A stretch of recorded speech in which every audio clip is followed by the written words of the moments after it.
Superchats will always glow.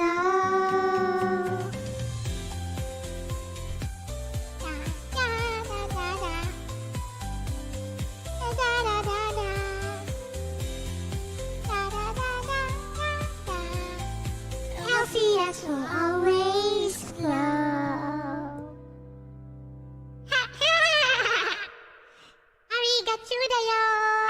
Arigatou. Yes, that was me. The second voice was me.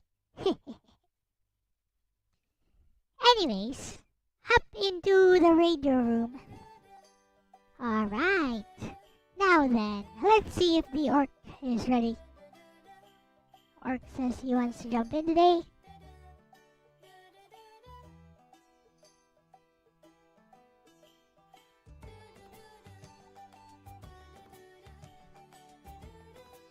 The orc is not here yet, so I will be your host for today, for a while.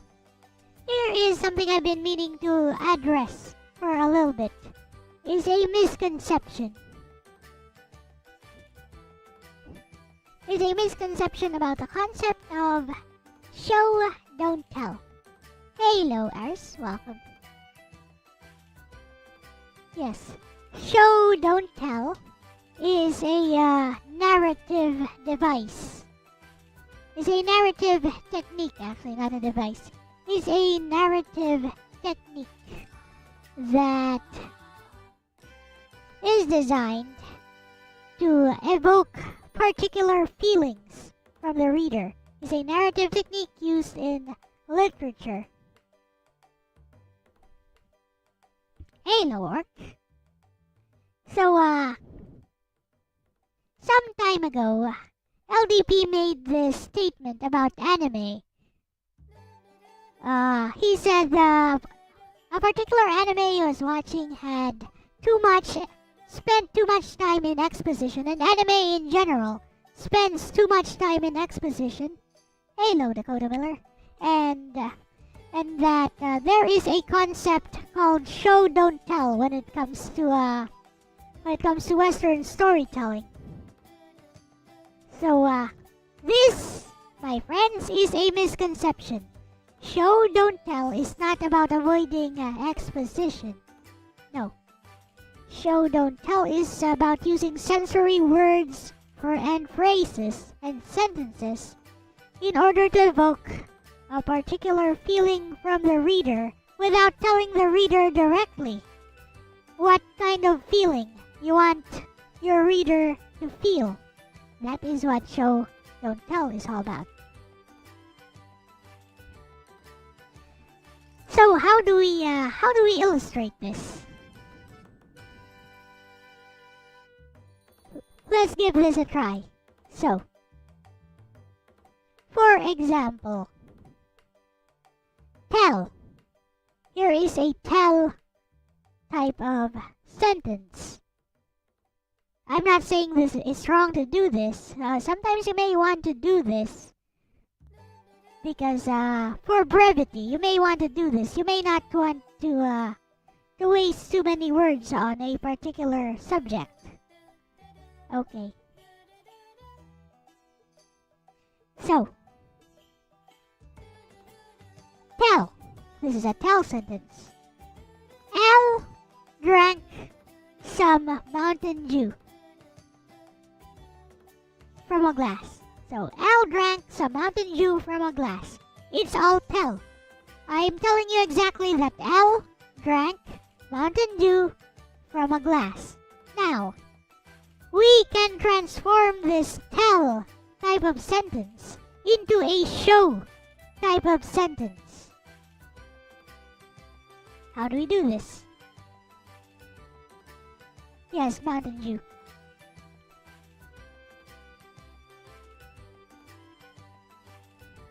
Mountain Dew, you know, the cola, the soda. But it doesn't really matter.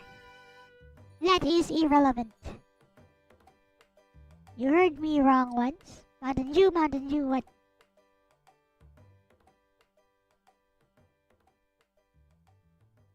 The soda.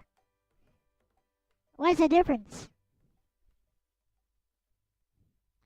am I supposed to be using a hard D sound? Dew, like that. Mountain Dew, it's all the same to me. Let's not be pedantic about that. It's just pronunciation. Anyways, so Elle drank some Mountain Dew from. It's fine. So Elle drank some Mountain Dew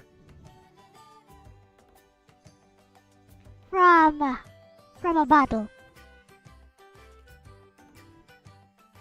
Yes, funny, very funny. Now, that's a tell sentence, right? You guys understand, right? That sentence is all tell.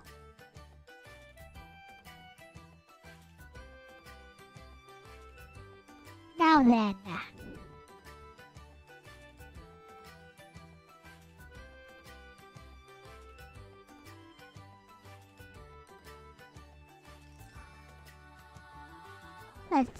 let's try to turn this tell sentence into more of a show sentence.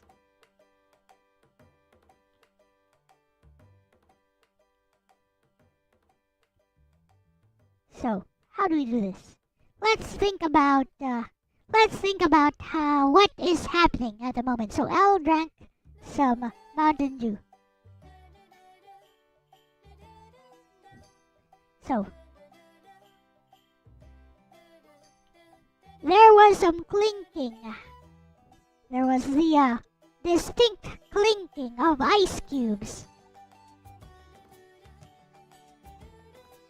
from a glass. There was a distinct clinking of ice cubes. And slowly but surely, the yellowish liquid which was bubbling up from the inside of the glass, hello Nagato, which was bubbling up from the inside of the glass, flowed down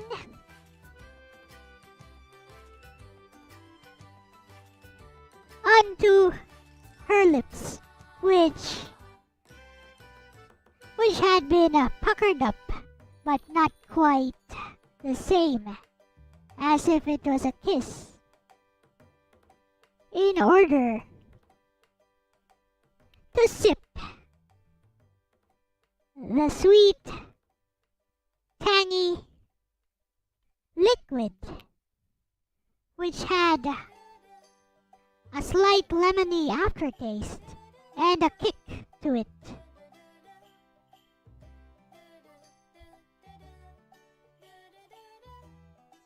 There we go. Now we use show there.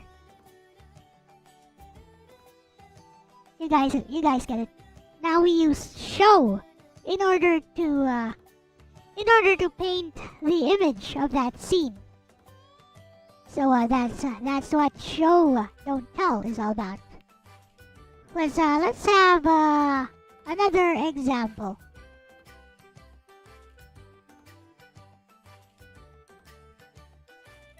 Here is a tell sentence. Dakota was nervous. He didn't want to go on stage. The crowd made him uncomfortable. So that's a tell. That's a tell sentence, right? I was telling you exactly what was happening. So it makes it hard to empathize with what is actually happening, to feel, to experience what is happening. Because all I said was, Dakota was nervous, he didn't want to go on stage. The crowd made him uncomfortable. Now, we're going to paint this very same image using show techniques. So here we go. Dakota's fingers drummed against his pants leg. He glanced at the stage lights and swallowed hard. The applause felt like a roar inside of his ears. You get it? So, both paint a picture of the very same scene But one is tell and one is show. And that is what show don't tell is all about. You get it? So the show version, Dakota's fingers drummed against his pants leg. So you picture Dakota Miller right there, drumming his fingers against his pants leg. Why would he be doing this? Of course, it's because Dakota was nervous. I'm using sensory details in order to evoke the reader's imagination. Dakota was nervous is tell. Dakota's fingers were drumming against his pants leg. That's show. So we can see that Dakota is fidgeting. We could also go, Dakota twisted the bottom of his shirt. I know, right, Sir Jacob? Very appropriate example. We could also say, Dakota twisted the bottom of his shirt anxiously. That also shows that Dakota is nervous. We could also say, beads of sweat rolled down Dakota's Miller's forehead, and he felt the bitter sensation roll down his eye, which caused him to blink involuntarily. So we know that Dakota is sweating profusely from this sentence. Again, it shows Dakota is nervous. He didn't want to go on stage. That's tell. So instead of using tell, we go Dakota glanced at the stage lights and swallowed hard. In novels and visual novels, painting an image in the reader's mind is important. Yep, exactly. So what I'm trying to illustrate here. In animation, we could just see that. Exactly. So how do we pull off show don't tell in animation, for example? Most anime actually use show don't tell as well. Just because there is exposition. See, show don't tell is not about avoiding exposition. It's about evoking a particular feeling in the viewer or reader without explicitly telling it in the narrative.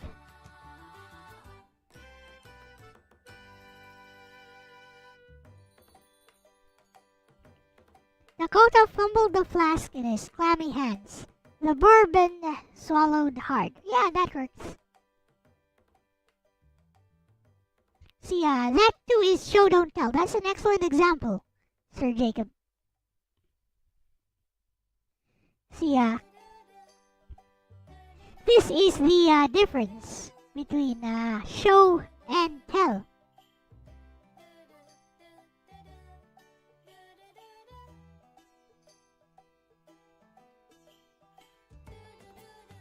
But, I could use something from one of my own works, actually. Plenty of examples of show don't tell there.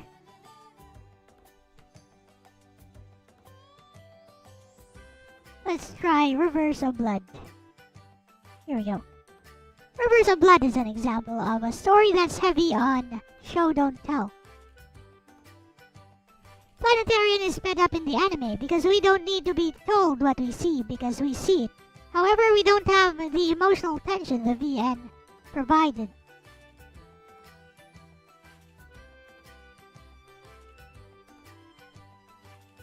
Okay, so here's an example. A lone figure walked was walking towards the Baker Company security and consultancy firm's office. Tell, that's tell. A lone figure was walking towards the Baker and Company security and consultancy firm. So, this is a line from Rivers of Blood, my story, which I turned into a tell type of narrative. So, tell type of narrative. A lone figure was walking towards the Baker and Company security and consultancy firm. Now, let's transform this sentence into show. Soft, normally inaudible footsteps rang out as loud as church bells on a Sunday within the hollow wooden passageways that led to the Baker and Company security and consultancy firm. There, see? Now we describe the footsteps. We describe the wooden passageways which lead to the Baker and Company security firm. And we know from this image that somebody is walking towards the Baker Company security firm.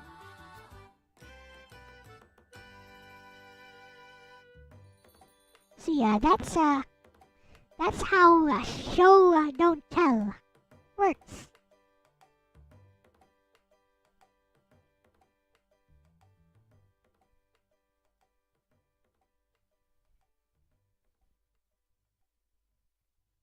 Here's another example.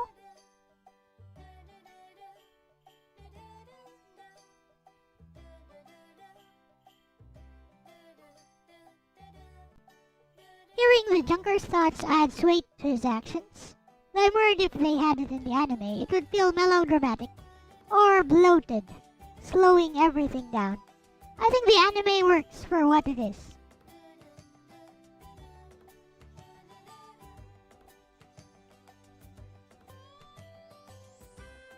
See how show don't tell works. I think show don't tell also is present in Planetarian. How show don't tell works in Planetarian is that we are shown images, scenes. We're shown scenes of the world, right? We're shown scenes of the state of the world. For example, at the very start, we see a recording of all of Yumemi's co-employees crying, talking to her one last time, leaving one last message with her.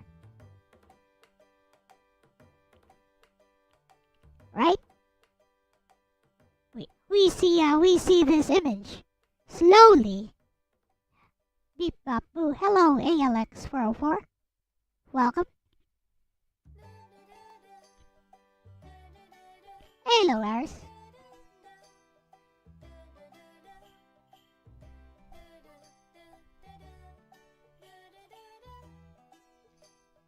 Okay, that's enough. Okay, that's enough. You type that one last time. I will consider that spam and you are out of here.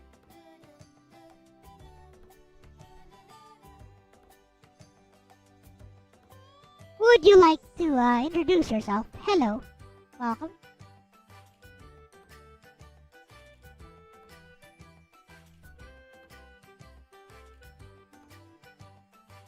As you can see, I have an army of mods in the chat. So please do not think of saying anything rude to me.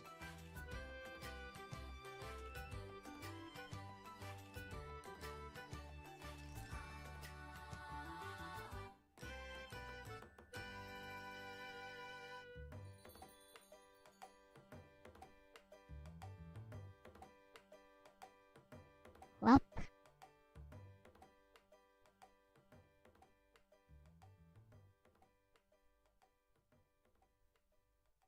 yo, better up. Are you going to talk normally or are you going to keep doing that?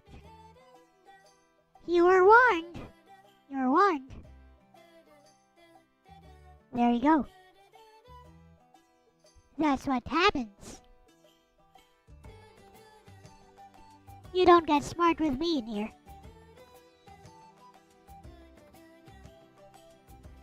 Thank you for that. Alright then.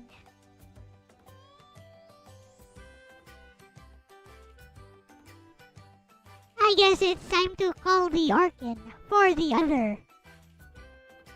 I think I've explained enough about show don't tell. Or was I? Oh yes. So regarding Planetarian, the anime in general, I think show don't tell is best illustrated by how the world, the post-apocalyptic world, is slowly built up.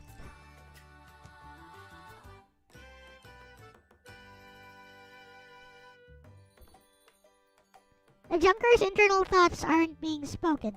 That's also another example of show don't tell. The Junker's internal thoughts aren't spoken, but what he's thinking is rather transparent through his actions. So I think it adds a good layer of a different interpretation to the visual novel. It complements the visual novel. Alright, so I'll call Ark in for the other topic for today. I think I've explained enough of that.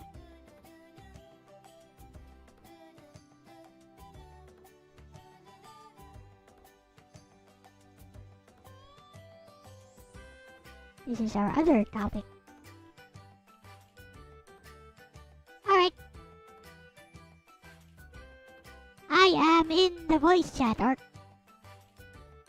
Whenever you're ready.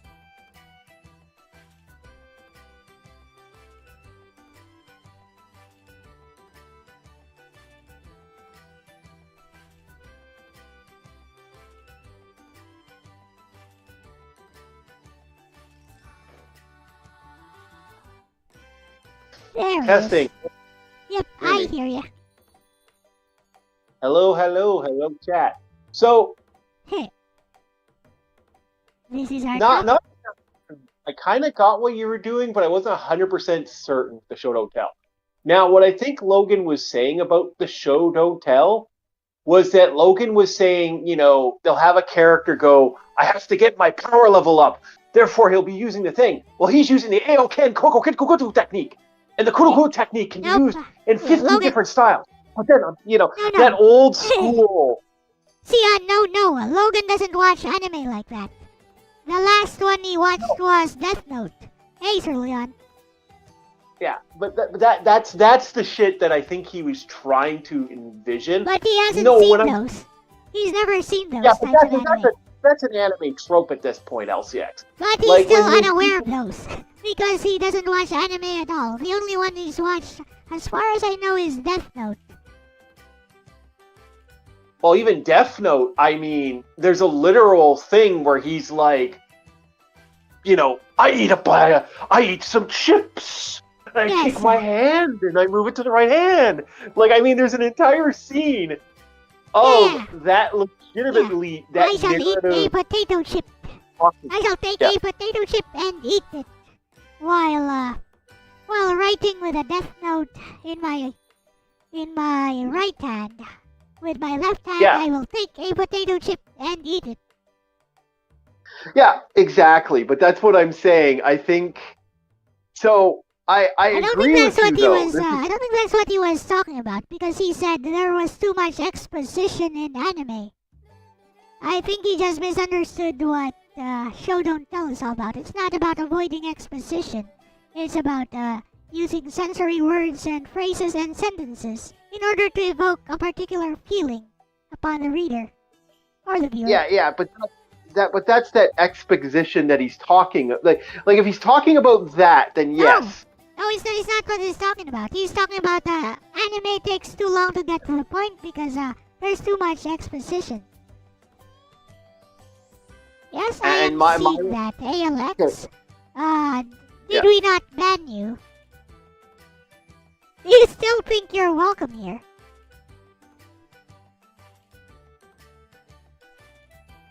So mean, my you can exposition make, is that you can my make thing as with many, that is wait. I think the trope.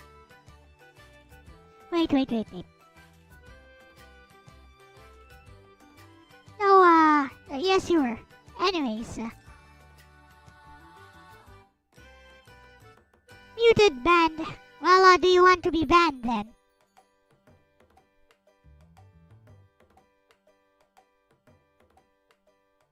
Whatever's. Yeah. So what I say when I say that is I think he's going with the trope.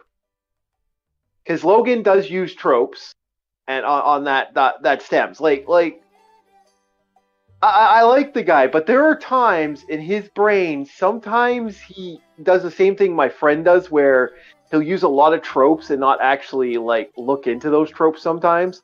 But that's okay because that's how sometimes he does stuff. But we all do that, so I can't really blame him. I do the same thing.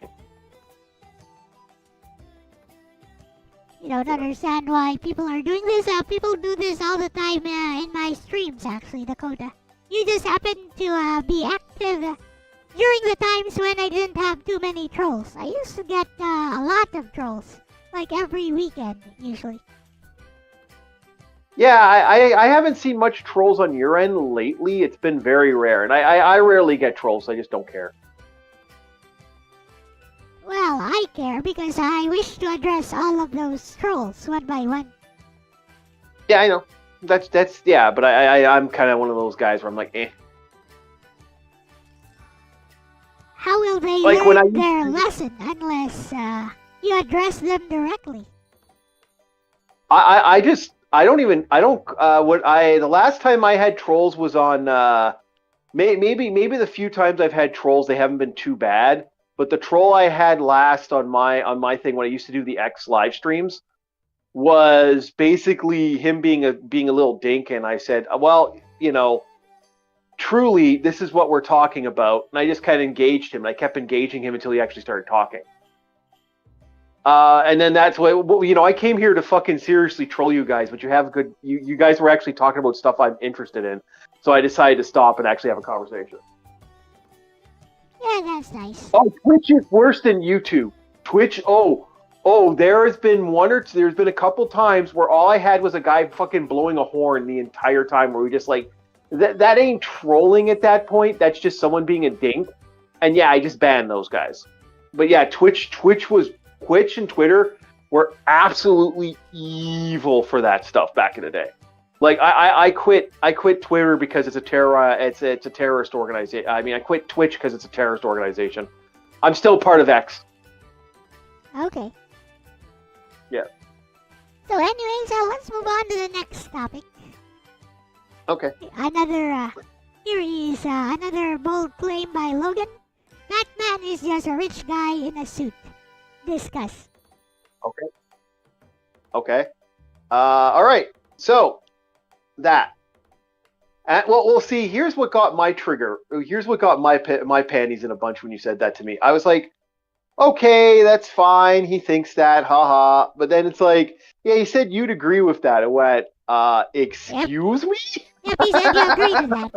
During the Batman Return stream, he said you didn't really seem to disagree with what he said. So he took that as consent. Yeah. And I was like, no, I agree. His money is what makes Batman. I agree there. But he's what happens when you have unlimited potential and what you can do with that unlimited potential. Money doesn't make Batman because Batman's done it without cash. He can do it without cash. He's done it multiple times. Yep, and without his suit either.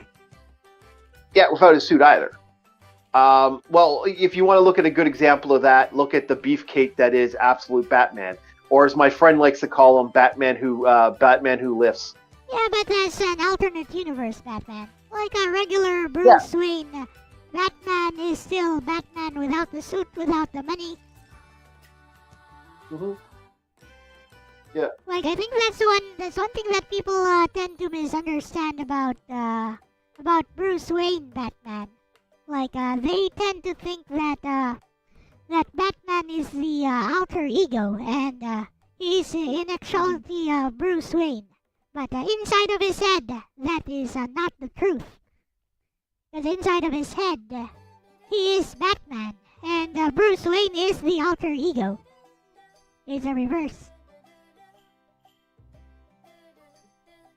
Yeah, Yeah,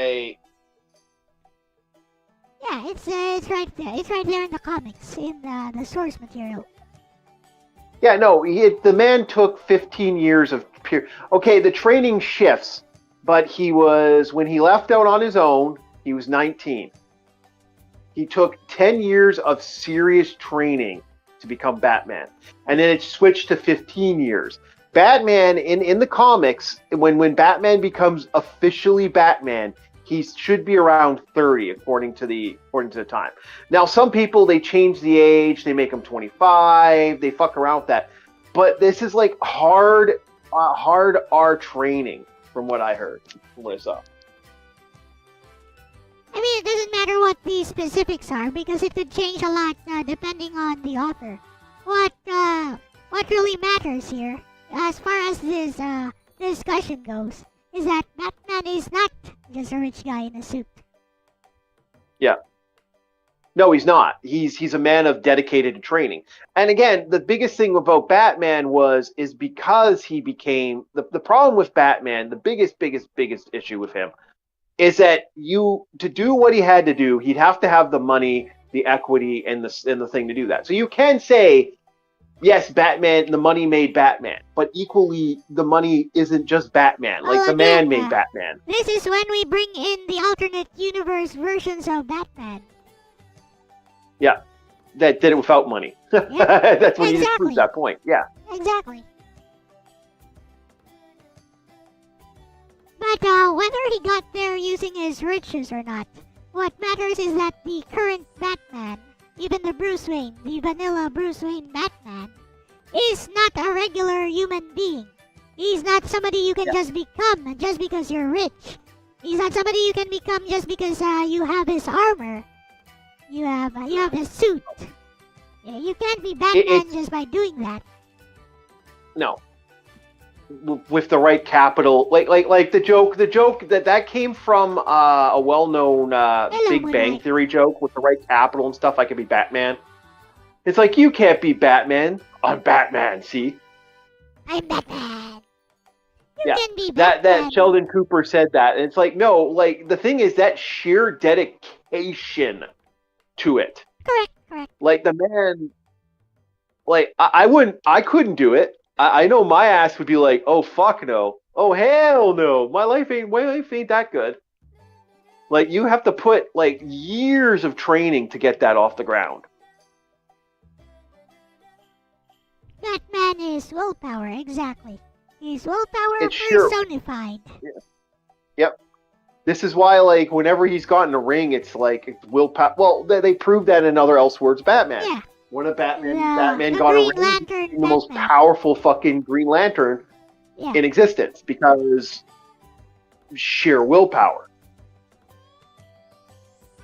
Also, it's really impossible to become Batman either way. He's also the world's greatest detective, one of the smartest minds, probably just below Lex Luthor, or maybe no, not. He's equal. They've proved that he's equal in par with Lex Luthor, actually. See? So, you can't become Batman. Basically, some rich dude cannot become Batman. That's why he is a superhero. Yeah, that's the thing that LDP was going on about. Because he says that he's not really a superhero. Yeah, in comics lore, he doesn't have powers. We have to put that in quotation marks. Because basically he's about the same level as Captain America, and they fought in a crossover comic. They stalemated. He stalemated a super soldier. Yeah, well, they've even made the joke that Damian Wayne, because they had Damian Wayne recently. They had a thing where Damian Wayne was looking for Batman, and he started crying because he couldn't do it.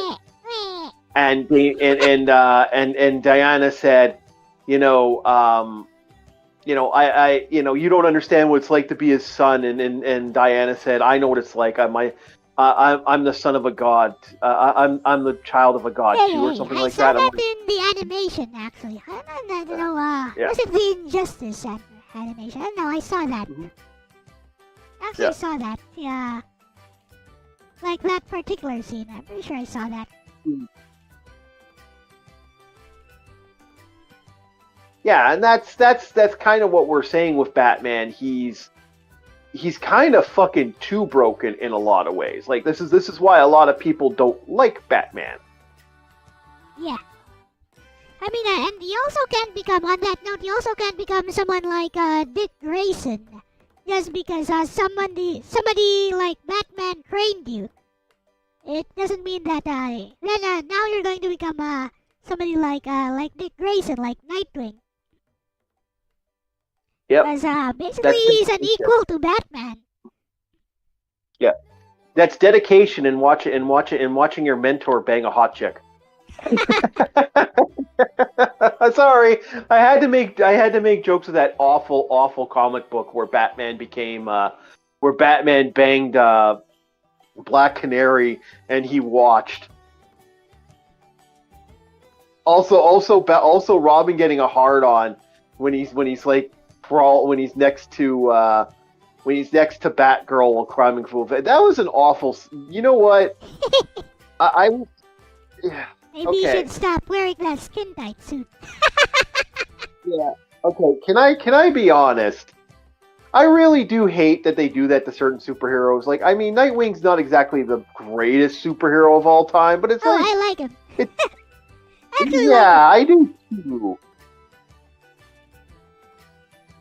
But they treat him like shit, right? They treat Nightwing like shit in some of the comics, and it's so bad. I feel like it's just like, stop treating him like shit. He's not that bad of a superhero. I mean, they were supposed to kill him off. I heard there were plans that they were supposed to kill him off, but he was so popular, they decided not to do it.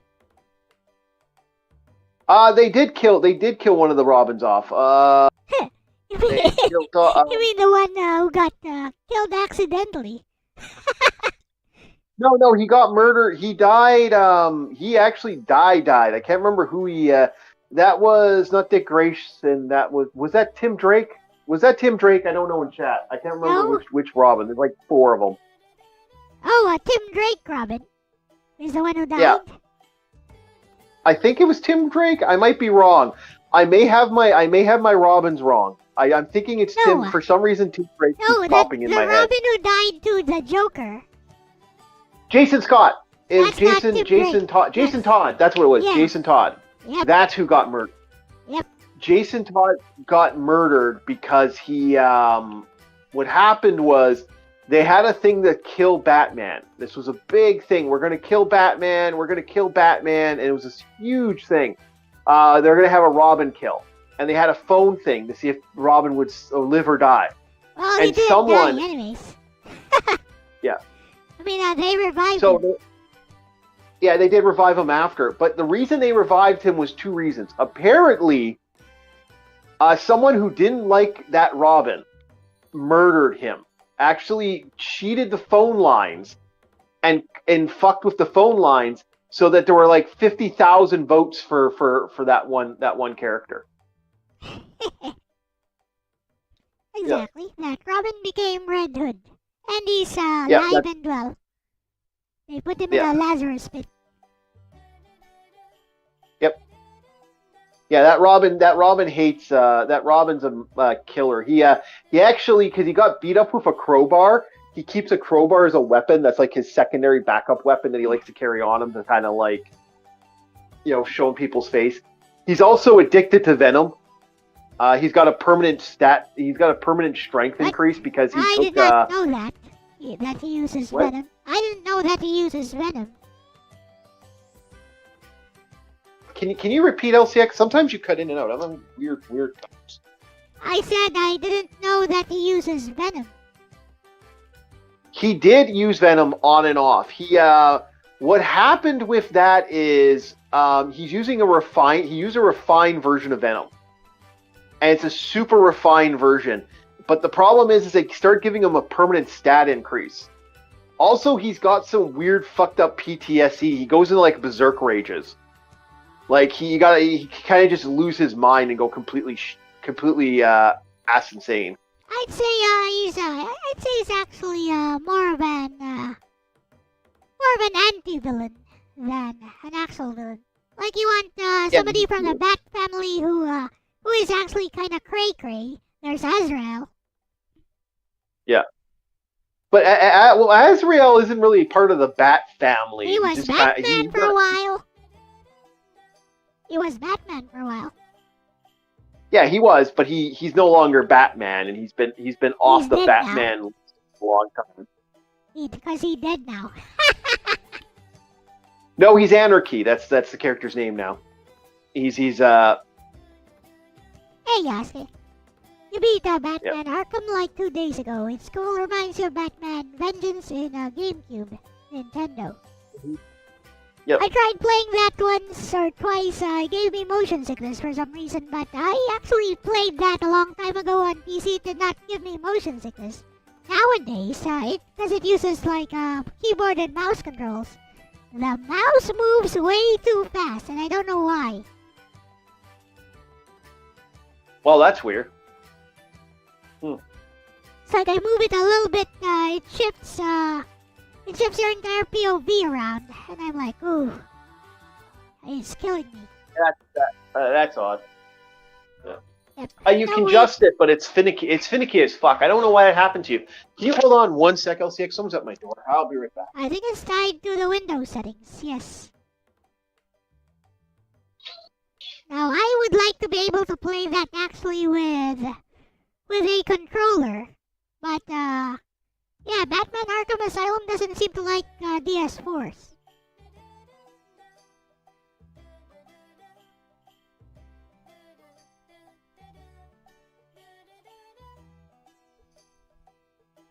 So, back to Batman, just being a rich guy in a suit.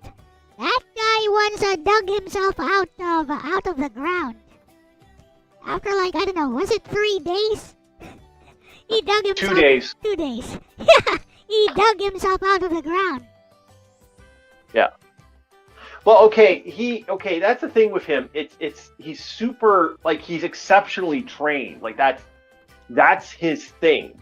He has the super training of like basically double training, triple training. It's the potential. The money gave him the potential to do more than an average person. And that's what it is. Do I agree with Logan that the suit doesn't make the man makes the man? Yep. That's my feeling towards it. And take that as you will. Like it's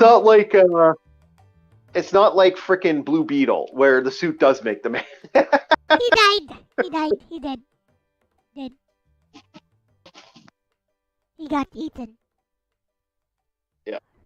Was it Orca? Yeah, I think he got eaten by Orca, I think. Nom, dead. Sucks. Because I think there's another version of Blue Beetle that just got his brains blown off by an ordinary guy. Yeah, there's multiple Blue Beetles. Just got shot in the head. OMG. What a superhero. Yeah. I mean, there was a time when Captain America got sniped by some rogue Hydra agents, but at least they made that believable, and they put it on Time magazine, and all over magazines actually. Captain America is dead. It was even on CNN, I think.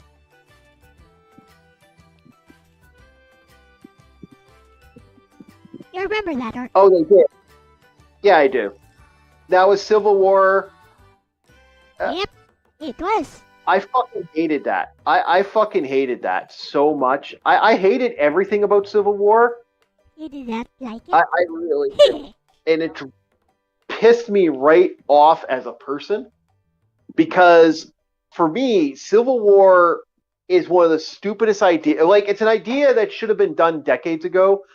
And the idea of like in the end, the way they ended Civil War, the final beat for Civil War was the idea was that a bunch of superheroes that work on building fucking buildings and shit, they did this on purpose so that they could make money.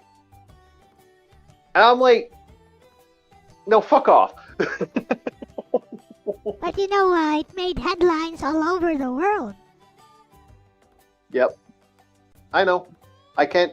And I'm pissed off about it every day to this day. I think fucking with Captain America, and then making fucking the Falcon Captain America. Fuck off. So I take it you're not interested in the new Captain America movie. I'm not interested in anything Marvel. I hate Marvel movies with a passion. I have said it time and time again.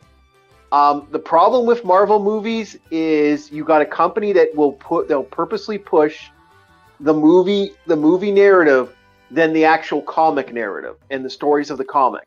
And when you got that, you're fucking asking for trouble. What did you think of the Falcon and the Winter Soldier? I never watched it. I don't waste my time with their fucking tripe. I watched it. It was good, actually. That's fucking tripe. It also You're not gonna be... it also transitions into the Falcon accepting that he's the new Captain America. No, it's tripe. I'm sorry, LCX. It's okay. It's okay. You're not in the comics, so I get why you'd like it. But for a comic book fan, everything they've done is a slap in the fucking face. Sounds like gatekeeping to me. You're saying that I know better because I'm a comic book fan, and it's bad. Even though I haven't seen it. You're not a hardcore comic book fan. You're not. When I see what they've done to these characters, when I see how they've taken these characters, they've politicized them in such a negative light. I've read my fair share of comics. I've read my fair share of comics as well. I just don't talk about it. Yeah, I know, but you've never... I'm well aware. But what I'm saying is, like, to me, I look at it like this. It's one of those situations where if You ever read Strike Force Morituri? But that's the thing. That's taking the character, that's taking these beloved characters and turning them into some of the most negative things than they were before. Why would you like that? More like I'm not into the comic as book a comic fandom. More like I'm not into the comic book fandom. I am into comic books, though. Mm-hmm. I'm not into the comic fandom because I generally don't agree with their takes as well. No, I just take the Falcon and the Winter Soldier at face value, prima facie, as is, as a show. And for me, as a show, it works. It transitions into the Falcon finally accepting that he is the new Captain America. Now, if you have a problem with that take, because maybe you're more into the source material than I am, then I'd appreciate it if you could actually explain why, so that maybe our audience would know. Go for it. Okay. First of all, I gotta address this. The first pack. Honestly, I will always be a forever you do you. Like, I may never agree with what you think. I may think, okay, this is shit, this is garbage. I may even not like it, but I always believe in the absolute. That's a given, Ark. It's fine, it's a given. Just give me the reason. Okay. Simply put, this is a character. Bucky Barnes, aka the Winter Soldier. Has been the go-ahead character who's supposed to take over the role of Captain America. Correct. It's been that way since day one. Yep. They made a left turn in the Marvel Comics because of one reason. Woe racism. Woe DEI. I know. I agree with you. Yeah. And so, because I realize that this has no story narrative, that they've effectively did this just to prop up somebody, and it destroys decades of work and decades of story, Yeah, yes, they are in some ways. Dakota Miller, but they wrecked decades of work, decades of people putting the effort in, reading, researching, doing all this stuff to put this other person as the new Captain America. And this is a guy who, you know, and also the other reason it's a big piss off point to me and a lot of fans of the comics is that the Winter Soldier, Captain Falcon or Red Falcon, is a man, his own superhero. Yep. You're taking his route. It's the reason Nightwing has legitimately said, time and time again, I will not be Batman. And why a lot of people, a lot of the old fans, the old creators of Nightwing have legitimately said, the worst thing they could do to Dick Grayson, aka Nightwing, is give him the cowl. You will destroy his character. Him temporarily taking it is fine, but that would be a destruction to Dick Grayson.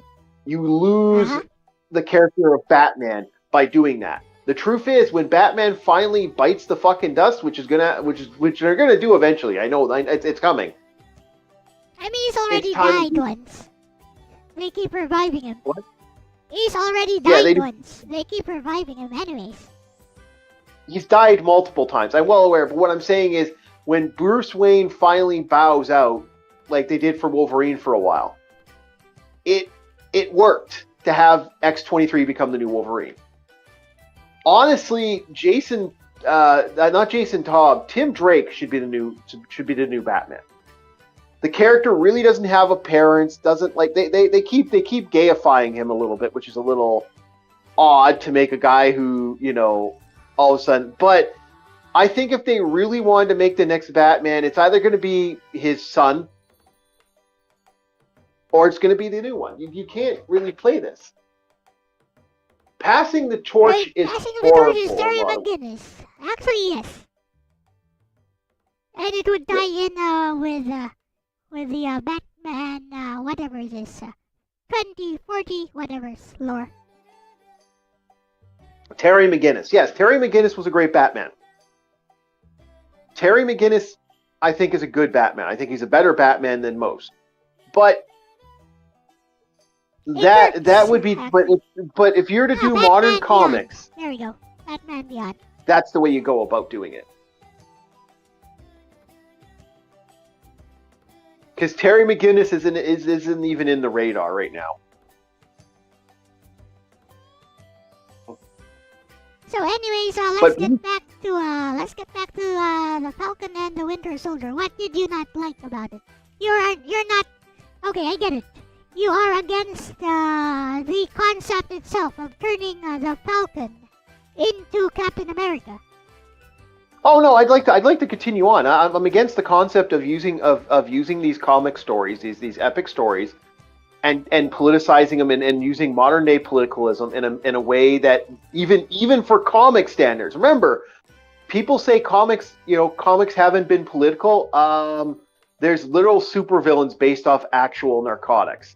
There's a superhero that snorts cocaine and becomes a supervillain. So, no, and this was during the drug era. No, comics have been politicized. I won't deny that. But this is to the extreme of to the extreme. It's to the point that they're ramming it down your throat. So anything and everything to do with that threat with the Winter Soldier is a political dog whistle. I see. And, so, the terrorists are right because the terrorists and woe, evil, bad America. And yeah. I'm not American, and even I find that fucking annoying. Well, can you look past the politicizing and just see the show for what it is, for how it's presented? Okay, and then let's take the next step. I hate the actors. I don't like anyone who's fucking acting in this. I don't like any of these assholes. I think they're assholes. Every take these fuckers have are annoying. I don't like most of their acting is poor at best. And I didn't like them. Like, I hate to say it, the original Avengers crew that they got, including Samuel L. Jackson, was an amazing acting crew. The B team is every other person after the fact. let's be fucking honest. I don't like their acting. I see. Well, So you know, go ahead. well, you know, in my case, I don't really care about actors in general because I don't even know these people. Well, I'm not. It's not that. It's not that I know these people. I don't like their acting. I think they were poor actors. I think the guy who played Falcon was a poor actor. Yeah, I think the that's guy thing. who played fucking Winter Soldier, I didn't enjoy their acting. I felt them stilted. Yeah, that's the I thing. felt them. Yeah, that's the Go ahead. thing. That's the thing. I don't even care about their acting in general. For me, as long as the actor can deliver the story adequately, like competently, that's all I require. I don't really care how well they perform their roles. Again, that's just I do because that's boring. that's just me. Yeah. Like, okay, John Cena, for example. Okay, John Cena is not a great actor, but he's a fun actor in a role that works for John Cena. When he plays Peacemaker, that's a fun role.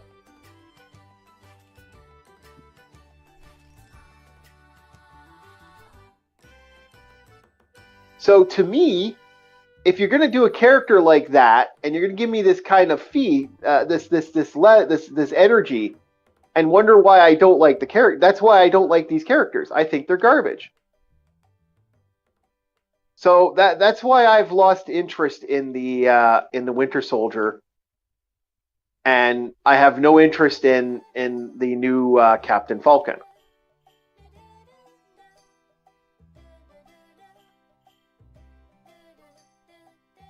It's sad, but that's kind of how I feel about it now. Okay.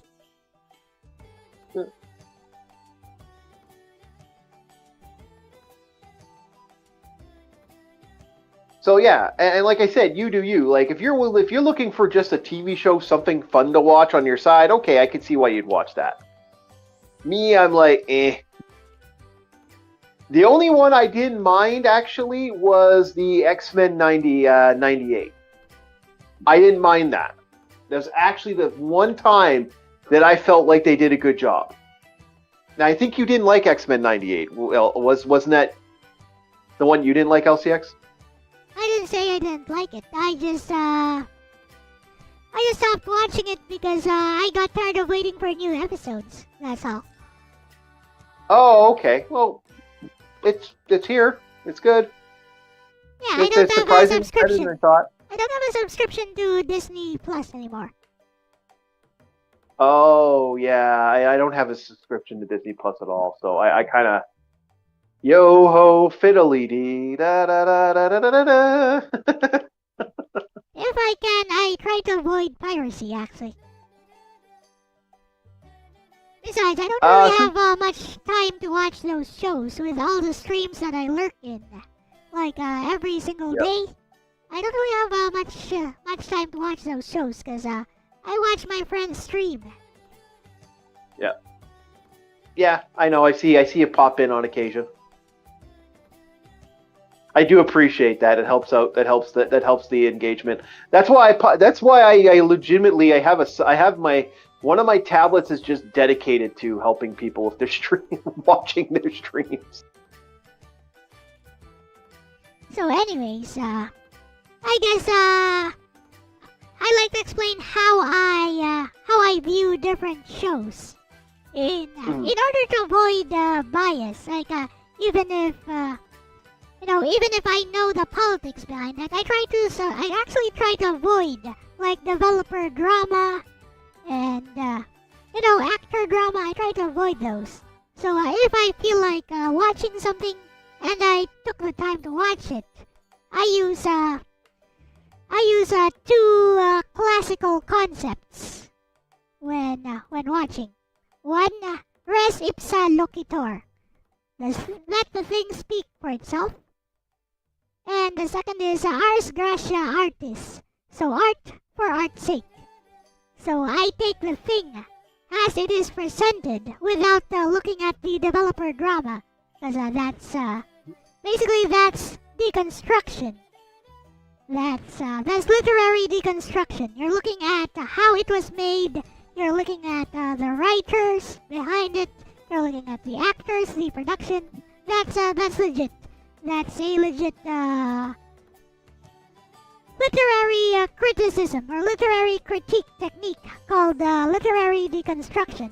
And that's fine as well. But I look at things because I want to enjoy them. So I look at things from a consumer standpoint. So I'm just there to watch what is presented before me.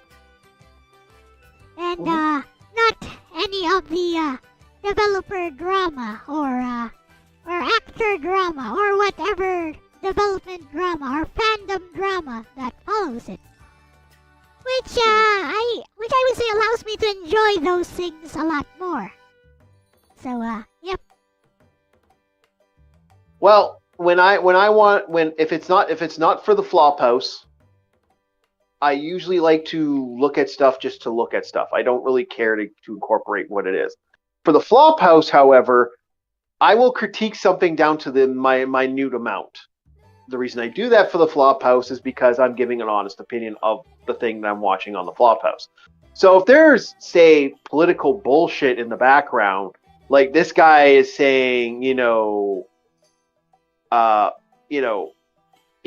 are great, then I have to, incorporate that the scumbag is a scumbag because he likes them knife ears. And that's kind of how I look at it. That's how I kind of see it. If I have an ability to split my brain into two parts. What I'm going to watch and what I'm not going to watch. What I'm going to enjoy, what I'm not going to enjoy. And I look into what both are. For example, the movie, the TV show, The Bondsman. I didn't look anything up for The Bondsman. I just went and watched The Bondsman. Great show. Now, to the question of does that affect my watching of something if I do both for something? No, because I still liked X-Men 98 as much as it was. There's some stupid things in there. There's some political crap in the background. I still liked it, but I don't deny that there's that level of, okay, here's how I feel, here's how I don't feel type of thing. Like there are points where I'm like, yeah. But I try to make a point to not do that to myself because a lot of people that can get annoying. I don't think it can get annoying. I think it just detracts from your enjoyment of media if you're always looking at it from a critic's perspective. Yeah, I can. But it's not always. But you have to do something. You have to Rachel Zegler something for me to be in particularly aggressive at. Like, you really got to play a dark game of just pissing me right the fuck off for me to be like, okay, all right, asshole, go fuck yourself. See that new Snow White movie and nobody ever watches it here. Mm-hmm. So, nobody ever watches it here because, it actually wears its politics on its sleeve. Like, it's right there. It's right there in front of you. The politics is right there in front of you. And everybody can see that. So, everyone here just avoids it completely. Of course. Yep. Everyone here just avoids it completely because the politics is right there. So, what I'm saying is, for something like the Falcon and the Winter Soldier, for example, is not quite as blatant as something like Snow White. Them being both from the same, from the same production, like Disney. From the same publisher, at least. Can I ask you with because I guess those wouldn't be your politics, so why would you care? Okay, I answered my own question. I answered my own question for me. Never mind. Yep. Yeah, I answered it for myself. Don't worry about it. Yeah. Like, why would it affect you? You mean the race swapping of Captain America and stuff like that? Well, it's not even the race swapping. What I mean is like the because a lot of the Winter Soldier, from what I got, again, I never saw the piece of shit. Yeah. Because how I feel about it. A lot of that to me was interesting because I remember a lot of people talking, and I was like, wow, I mean, this really does look bad. And just like people were just. I've never seen the level of like cover up for stuff. A good example of this was the Wakanda stuff. I will forever laugh that I actually heard two black men fighting over the word Wakanda over and over and over again. I was like, what? Wakanda forever? I to this day, that level of politicalness that I got a front row seat to makes me laugh my just. How do you not just sit there and chuckle in the background? Like how do you just not sit there and just go, wow, that's just the stupidest thing I ever saw. What exactly was stupid about the Wakandans in the Falcon and the Winter Soldier? I don't get it. No, not the Winter Soldiers. I'm saying the Wakanda issue, where you had black people screaming Wakanda forever. You see, we were is that something like, dude, is that something that happens in real life? Yeah, that actually happened in real life. I actually had a guy actually say Wakanda forever and argue with another black man about Wakanda. Well, and the black man said, yeah. Well, that's kind of silly, but, let people do whatever they want. As long as, as long as they're not dragging you into it. I'm like, go ahead and beat each other up. I don't care. Yeah, but that was they were my D&D players, so that kind of dragged me into it one way or another. Oh, that okay. was the one where that was the one where my friend said, Wakanda, there ain't no fucking, what are you, a retard? There ain't no fucking Wakanda in Africa. If there was a Wakanda in Africa, it would be called Wakanda, not Africa. Like his like anger towards the scenario. Like he got really fucking mad. What have I this? Yeah. Yes, people did try to find it on a map. That was a real thing. That was a real fucking thing. I mean, people do that all the time. They tried to find that platform from Harry Potter as well. People are stupid that way. Well, I actually know where Hogwarts is on the map. You can actually, it's in Ireland. You can actually label out, you can figure out where Hogwarts is. It's heavily in Ireland.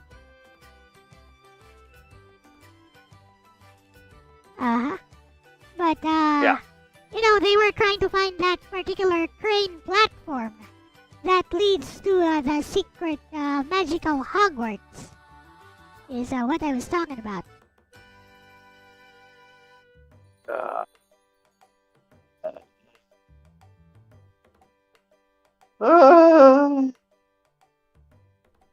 What Dakota Miller is saying in chat there. Yep. Yeah. Okay, Hogwarts, to determine exactly where Hogwarts is, because you can actually base it off an actual, there actually is land bases and stuff.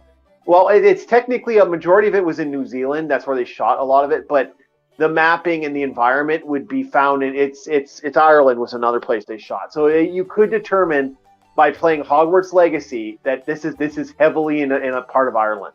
It's like in a really deep part. It's like deep in the deep near the mountains. Cute. Mm-hmm.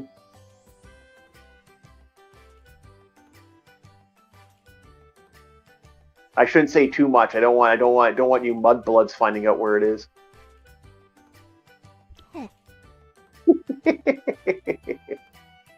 I'm gonna get in trouble for that. I better watch what I say. I apologize if you get copyright claim. If you get a terms and service violation for Wakanda. No, we don't get copyright violation for talking about whatever. No, I know, but it's a mudblood reference, and apparently that's a real offensive thing now. Apparently. I doubt it. It Yeah. falls within fair use. And also it's used in Harry Potter books. So I doubt Yeah. I doubt that it counts as offensive under YouTube's policies. You can never tell with YouTube, man. Like, Yes, you can. someone just got hit. A guy who's been on YouTube for quite a long time just got nailed recently. His account got hacked, and someone messed with his Google. They like did some stuff with his Google Docs, and it's freaking bad from what I'm hearing.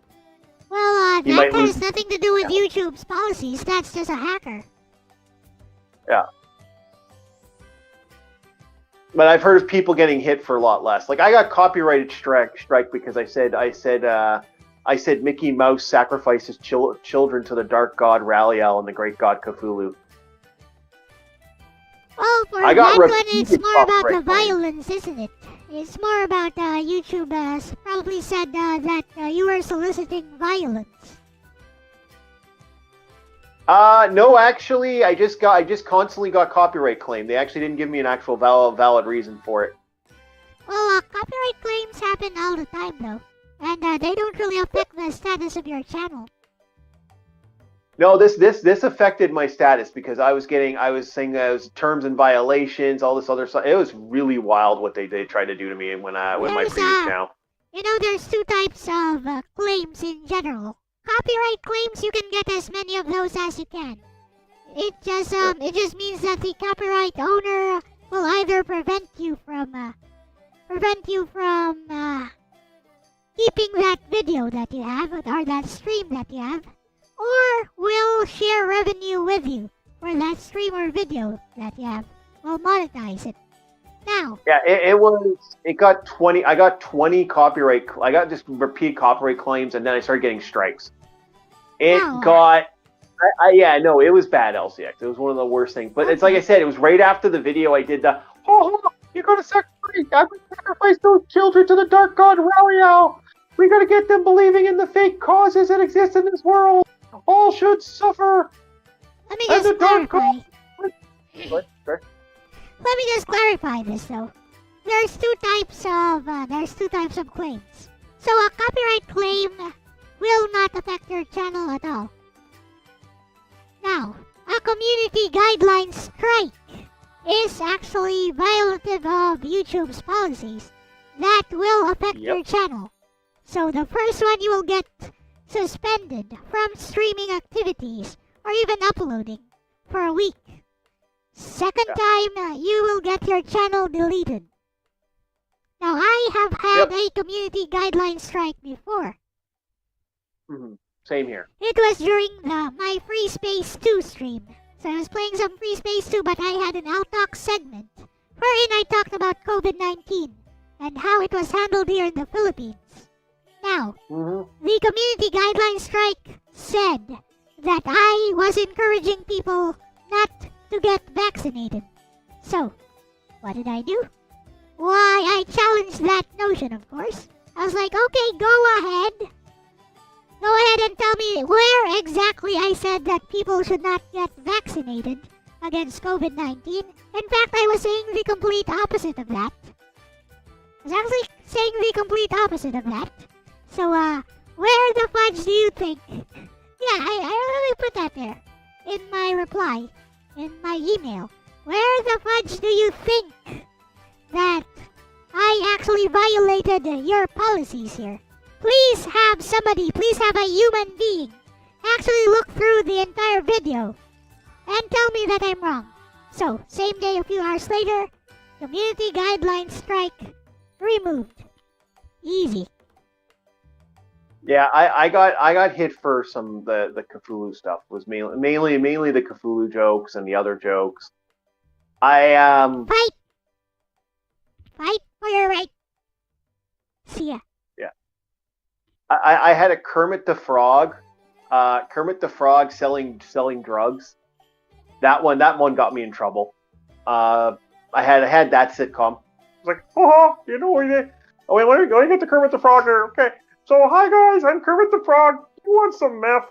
Want some meth cocaine? I did this entire thing with Kermit the Frog voice for like a half hour, like Hey, zombie. selling meth and drugs, and it was all done in a comedy sense. It's like, being the, taking care of the Muppets is really problematic for me, and I need to figure out a way to get a little extra money, and if I don't get that extra money, it's going to cause me a lot of problems. And that's when I had to start selling meth, and Gonzo's quite good at, making the meth cocaine going good, and we got ourselves going there, and Miss Piggy's quite good at that, I really don't want anybody fucking with my wife like that, I prefer not getting any sloppy seconds, so I decided to go this route. And so that got me in trouble. That got me in a lot of trouble. Family Guy and Game Grumps do that all the time, according to Dakota Miller. Yeah, I got in some shit for that, but I could get the voice going, but I gotta hold my breath to get the voice going, or it's kind of hard, and it gets a little more squeakier because I'm technically holding my breath to get the accent, so it actually works. Maybe that's what the voice actor does as well for Kermit. Yeah, you gotta kind of hold your breath when you do it, and it's a little annoying. I don't know how Jordan Peterson talks like this. Must have a deviated septum. I'll never ever understand how he gets away with doing this, because, I can only do this for a couple seconds. Oh, that's the way he speaks normally. Yeah, I don't get it myself. It's kind of weird. I had about 20 of these. This is one of my first channels. My first channels was the Kermit the Frog drug dealer, and this was an entire thing I did about Kermit the Frog being a drug dealer. And that channel got so obliterated. It was like, what the fuck? It was like every day I'd wake up and see another copyright claim or copyright violation. It's like, what the hell? And then it's just like, it wasn't like I was doing anything too funny. I'm not really doing the Kermit the Frog too well. I got it just enough that it just sounds good. And it's not perfect, but it's there. I mean, did you read what the actual violation was? They should be super specific about the violation.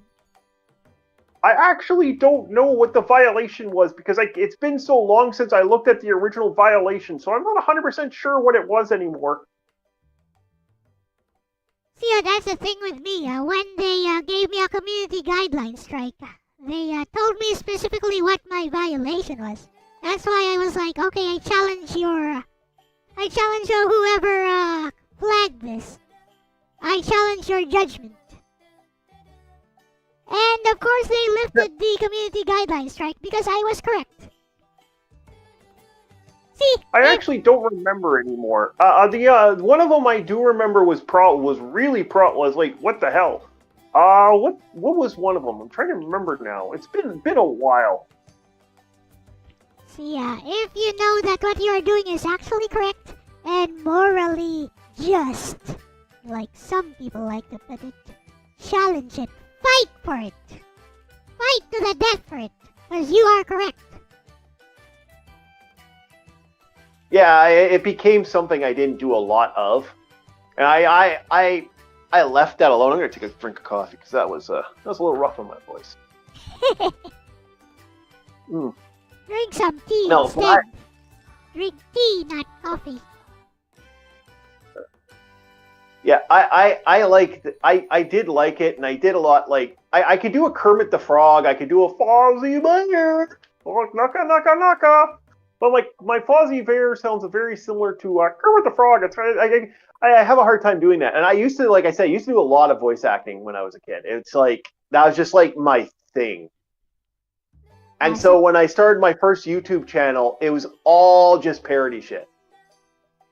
I see. And maybe you should do more of those. What? I said maybe you should do more of those. I'm thinking about it. It's something I might want to get back to. I still think on my channel, I have one of them on there where Kermit the Frog and what's it called are fighting over stuff, and it's just me having a conversation. I called and they're fighting over some sort of thing. I think that's still on the channel. That's like the very last one I did. I did that. I put that on.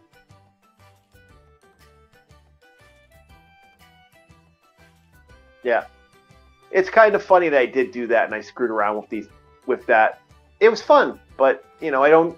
It's I do the reviews now because I find those more fun to do. But I can always go back to doing these. It's not hard. It's a fun thing to do. Why not? It's hard on the throat. Why not do both? Make a review using one of those voices. Well, I did actually have a review for that. I'm gonna do a review of something else about that. I was talking to a friend of mine. We might be doing something in the future. We'll see how it goes. See, I kind of have the old school Kermit. Like Jim Henson Kermit is where I kind of live on. That's like my energy is a Jim Henson version. I see. Once again, Yeah. you know, you mentioned names like that. It doesn't ring a bell for me. Jim Henson was the original creator of Muppets. Oh, I know. It's just that that's all I know. I do know that he created the Muppets, but that's all I know because, again, I don't look at, who made this, who made that. Like, what is the pedigree of the person who made this? What is the pedigree of the actor? What is the pedigree of the artist? I really don't look at stuff like that. But Yeah, go ahead. But I said, but that's just me. I don't look at who made this, who made that, who was the artist for this, what is the pedigree of the artist, what is the pedigree of the writer, what have they done, what has the studio done, what is the history behind this and that and that and this. I'm again, like I said earlier, I'm like, I see something, it looks interesting, I'll give it a shot, and then I will judge based on that, based on what I see. Well, Jim Henson, to kind of give you a little nod to Jimmy Boy. Jim Henson was the creator of. He's also the voice of Kermit the Frog for generations. And the only reason I know who Jim Henson is I know him because of his efforts and his work in humanitarian aid.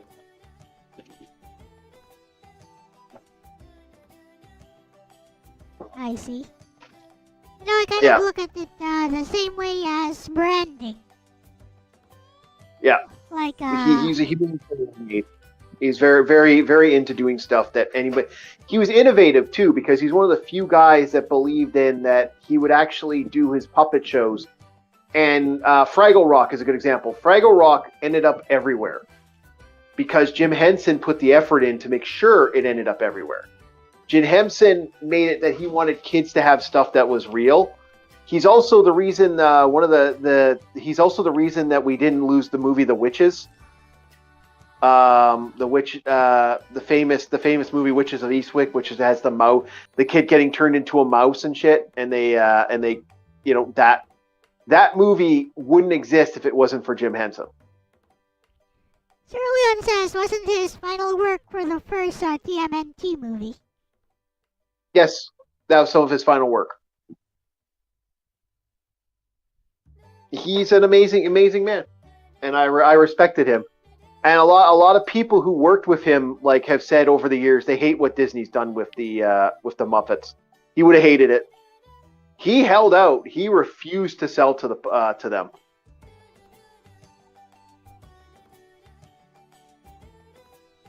So I feel real sad that in the end he ended up losing what he truly loved. Has been destroyed now. Thank you, Disney. Go fuck yourself. Disney, you say? What does Disney have to do with that? Disney owns the right to them now. Oh, okay. And because Disney owns the right to them, what have they done with? Nothing with the characters. They've dropped the characters out of the limelight. They're pretty much non-existent at this point. There was stuff that they were supposed to do that they refused to do, and they didn't. They were supposed to put stuff in. They didn't do it.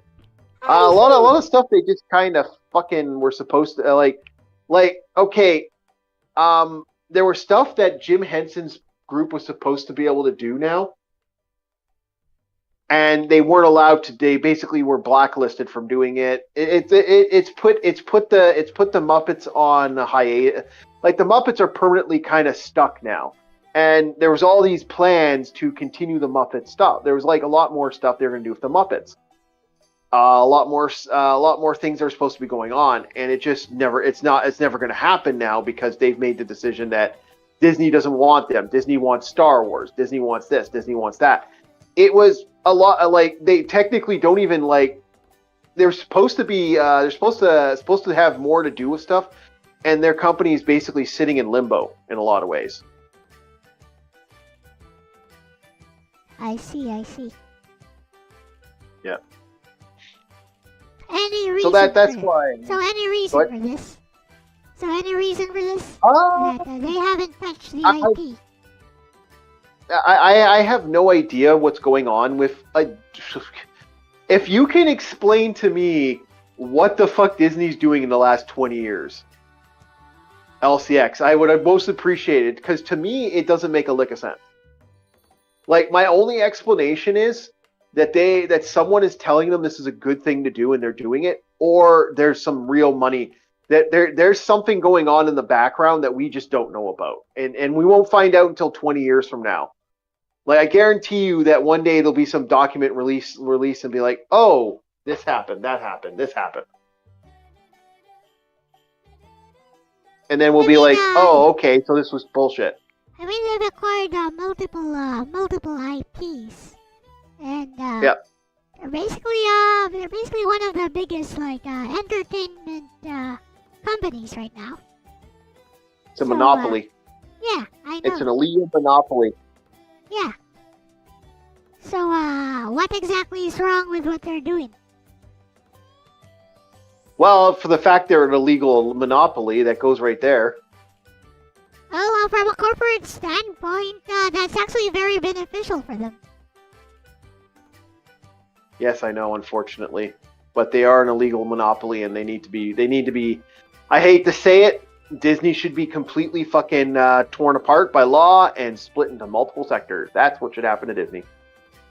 Well, you said, well, you did ask, what Disney was doing for the last 20 years. Basically doing stuff, for their own benefit. And it seems to be working for them. Hey, Wolfpack. Whether you agree with what they're doing or not, the results speak for themselves. Yes, the results speak that they have they're a failing company. And I think the thing is that they're so big, I hate to say it, it's a bloated whale. It's so big that if you were to remove one piece to this domino effect, if you were to knock over one piece, you'd have such a domino effect in Disney. So let's say they got nailed for a copyright thing. God, their company would be dead. It would annihilate the company down to the wire, and it would be such a fucking shit show. What? They're not. That's the thing, Wolfpack. That's the thing, Wolfpack. They're not. It's proved that they have their sales and everything's down. Really? Well, sales don't really matter, don't they? Let's see. Yeah, but their stocks are down. Their shares are down. Disney's at an all-time low. They have never had their stocks be this low, ever. Like I mean, it's that bad. It doesn't seem that bad according to Gemini. How bad is it? Well, it doesn't seem that bad according to Gemini. Q2 of 2025 revenue increases to 7%, 23.6 billion. Well, that's funny. That's funny because like stockholders have had a different opinion about this for quite a while, and that's why I'm like, interesting. Because that's not what I've been seeing. Well, that's what the AI says, and I think they have a link for this. Yeah, all of these have links, which it actually has receipts. All of these claims. That's interesting because like why that is so interesting. I'll have to look into that. Thank you very much, LCX. I'll look into that and do some deeper divings because I just saw that recently. There's a huge thing that just happened, and they were like, "Yeah, no, we had a problem. They had to hit an all-time low recently."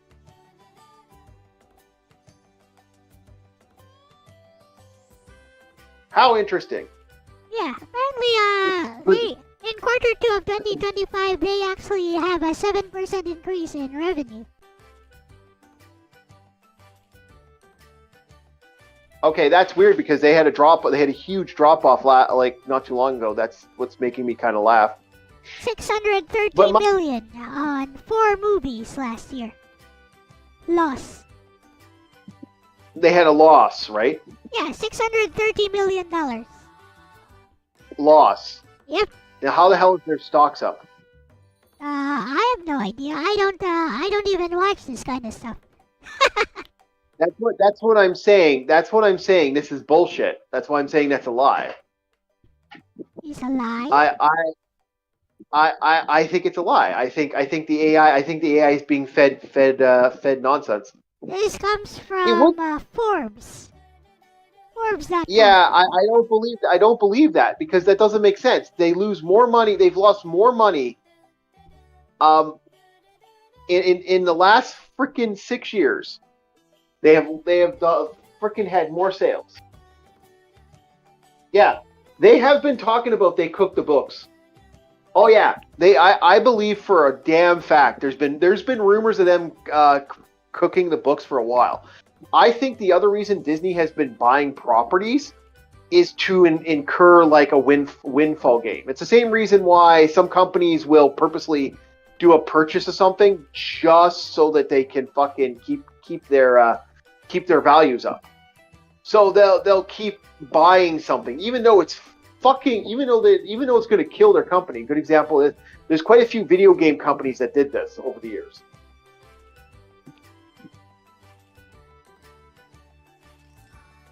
I see. Like there's been several video game companies that have pulled that trick, where it's like, hey, we're gonna absorb you, and then they end up just burning that company to the fucking ground just to keep themselves alive. They get another couple years out of their lifespan by doing that. Yep. Well, I mean, lots of companies tend to do that. Yeah, Disney is no exception. Yeah, I agree. It is no exception to the rule, and that's a sad fact, and I hate that personally. Unless the entire world decides, we should abolish the stock market.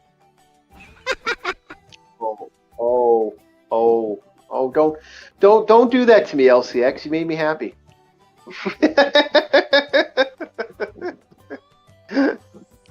I want to see the stock market completely abolished or depowered because they've become too big again.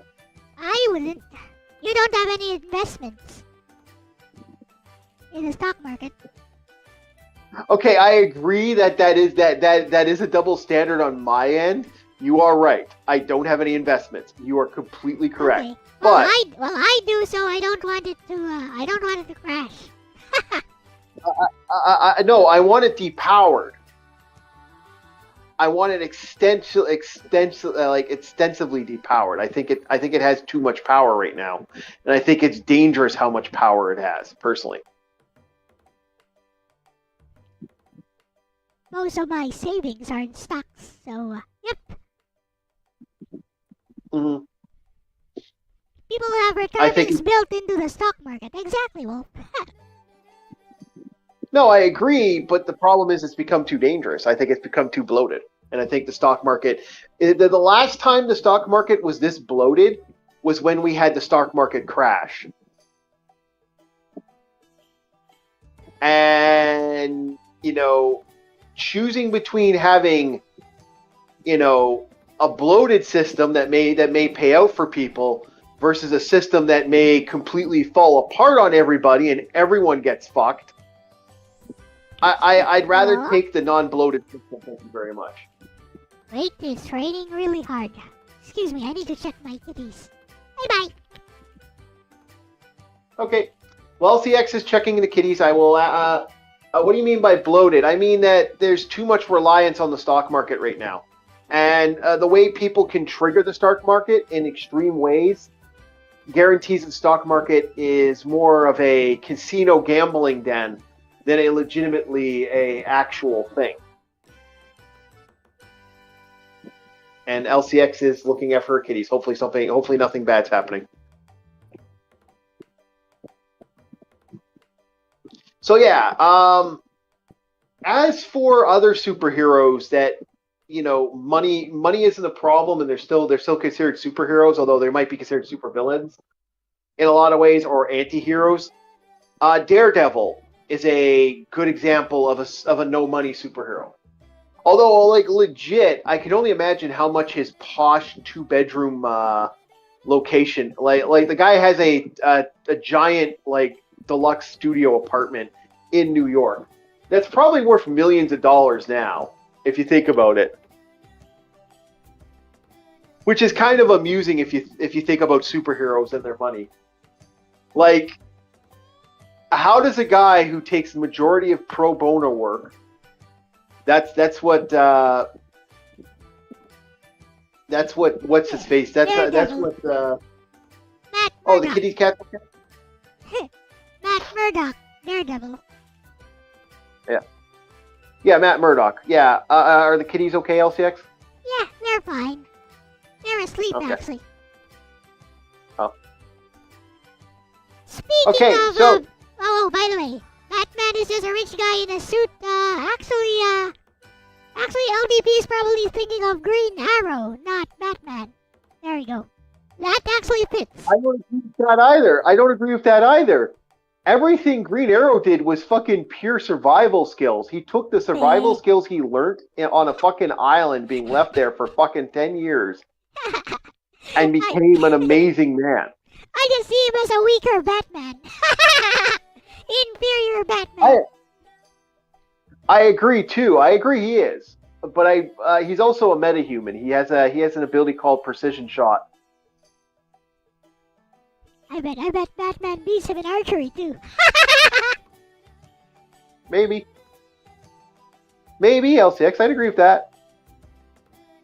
I mean, Batman beat some guy at sniping, even though he doesn't use guns.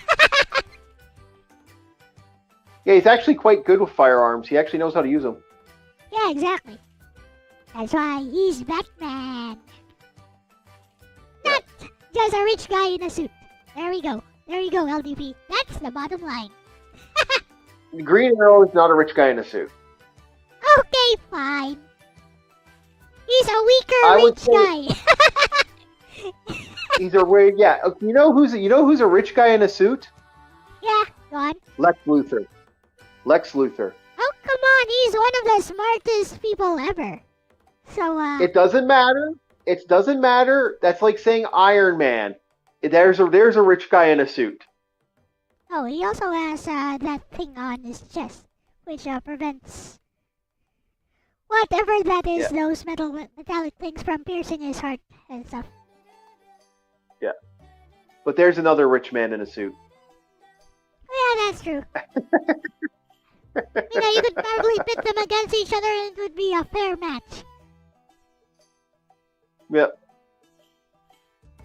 I think the best I think if you want to go rich man in a suit, that would be it. But Iron Man, like I said, it's money. Without his money, Iron Man is pretty much a pussy. Like, it has been proven multiple times that he cannot fight worth a damn without his suit. Except the MCU Iron Man. He can fight. Yeah, no, the comics Iron Man can, because the comics Iron Man became a boxer. He's actually a skilled boxer. Well, the MCU Iron Man actually took on Bucky. Yeah. Without his suit. You can see that. Okay. You see that scene? Hyperion? Are you kidding me? He did, though. No, Arus.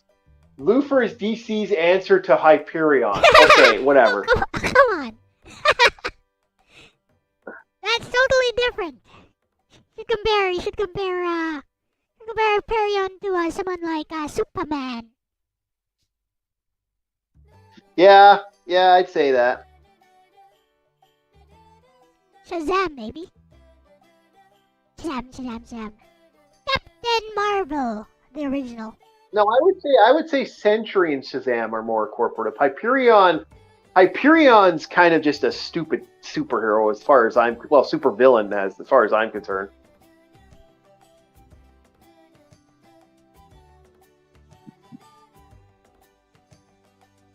Tony is genius. Iron Man would win that fight because Luthor's too. Iron Man is humble compared to Luthor. That's the sad thing.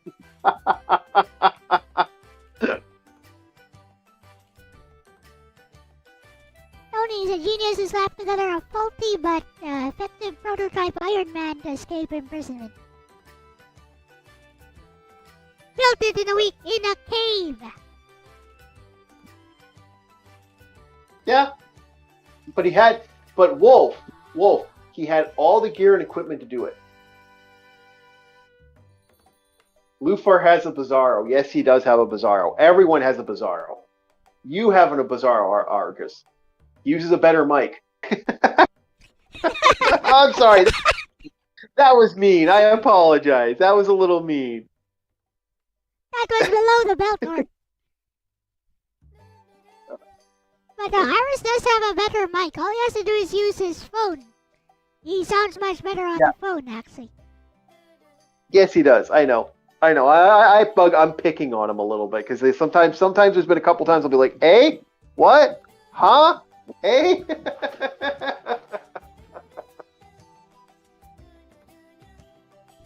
I mean, you want to talk about Bizarro versions? Actually, have you ever played Zetai Hero Project? You train on Bizarro Earth there. Okay. No, I've never played it. Haven't? You should play it. It's on PSP. It's on PSP. That's a good reason to get a PSP emulator. It's a roguelike. I may look into that. That is something I got to do. Right now, I have to look into the demo. They have the demo for Superhero Simulator, and that's going to be something coming up next week. Oh, LDP.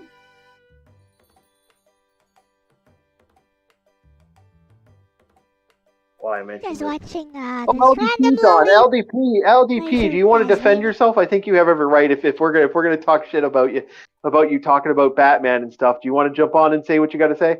Yeah, say what you got to say. Hop right in. Into the voice chat, I mean. Yeah, jump in. You killed your Bizarro version to consolidate your power. It's like that Jet Li movie, The One. Yeah. Keep killing all alternate versions of yourself to absorb all their power until you become the One. That was an interesting movie. That was actually a very fascinating movie. That was also based off a comic book, if I remember correctly. It is? I didn't know that. Yeah, apparently. All right, someone won't stop knocking. Yeah, come on, LDP, defend your point. He doesn't have supernatural powers. We were talking about like vanilla Bruce Wayne, Batman. Even he is superhuman, basically.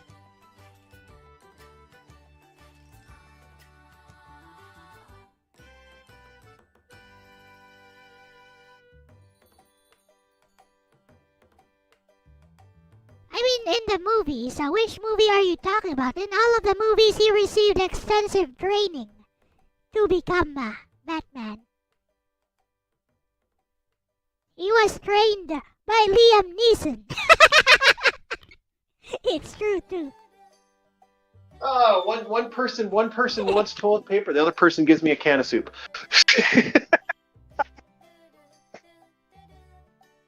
My building. Like that, though. Look at that early Jason Statham. Come on. Like, defend your point. Defend. Real man. Real man. Be a man. Must be as swift as a coursing river. Be a man. With all the strength of a great typhoon. Yep.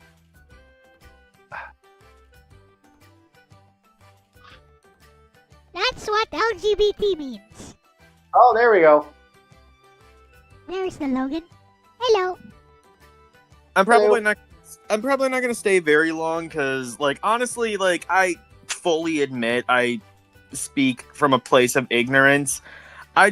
So to me, there's a difference between a hero and a superhero, and the superhero has I would say supernatural abilities. Like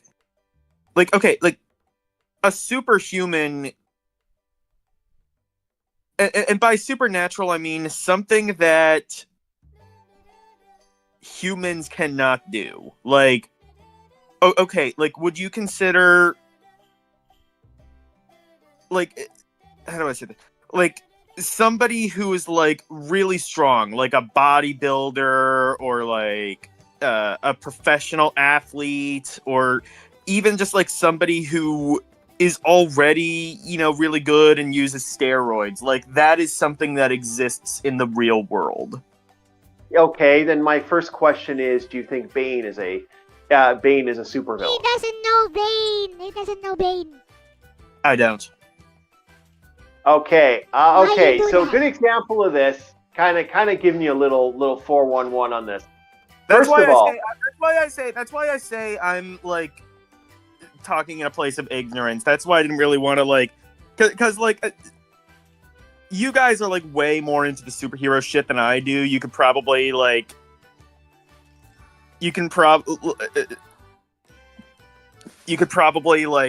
say, like, why, I'm full of shit, and have, like, some good, like, arguments to back that up. And fair enough. I fully admit I speak from a place of ignorance. That's just sort of, like, what I was trying to argue. yeah, but what we're saying to you is, like, well, no, it's not. And when like, and that's the thing about like, I got nothing against, like, again, that's pretty much where I came from this. But I'm like, my big problem with this is like I said, it's the mentality of the movie brain, which I'm going to bring it back on LCX, and that thing of this idea of, people having this mentality of, oh, I only know this, and so I can do that. It's like, well, no, you got to look at it from the actual stuff. And honestly, like, that's the thing. That's honestly, like, a lot of the reason why I can't get into a lot of this superhero shit is because, like, in order to get, like, the full picture, you have to go through, like, 50 years worth of lore and just, like, obscure random shit. And I'm 26 years old. I don't have time for this. Well, I mean, like, I'm young, but I don't have time for this shit. No, but what I'm saying to people when I hear people say that is like, no, you actually don't. You just need to look at the lore from what the lore standards and people who have actually put the effort in. But the lore is always changing. Like, Batman has existed, since, like, the 50s or 60s or something? Superman, like, has, like, existed way longer than that, since, like, the Great Depression? By the way, you used to use a gun as well. Yeah, so what I'm saying to you is you can find lore stuff that is, like, more compactable for Batman.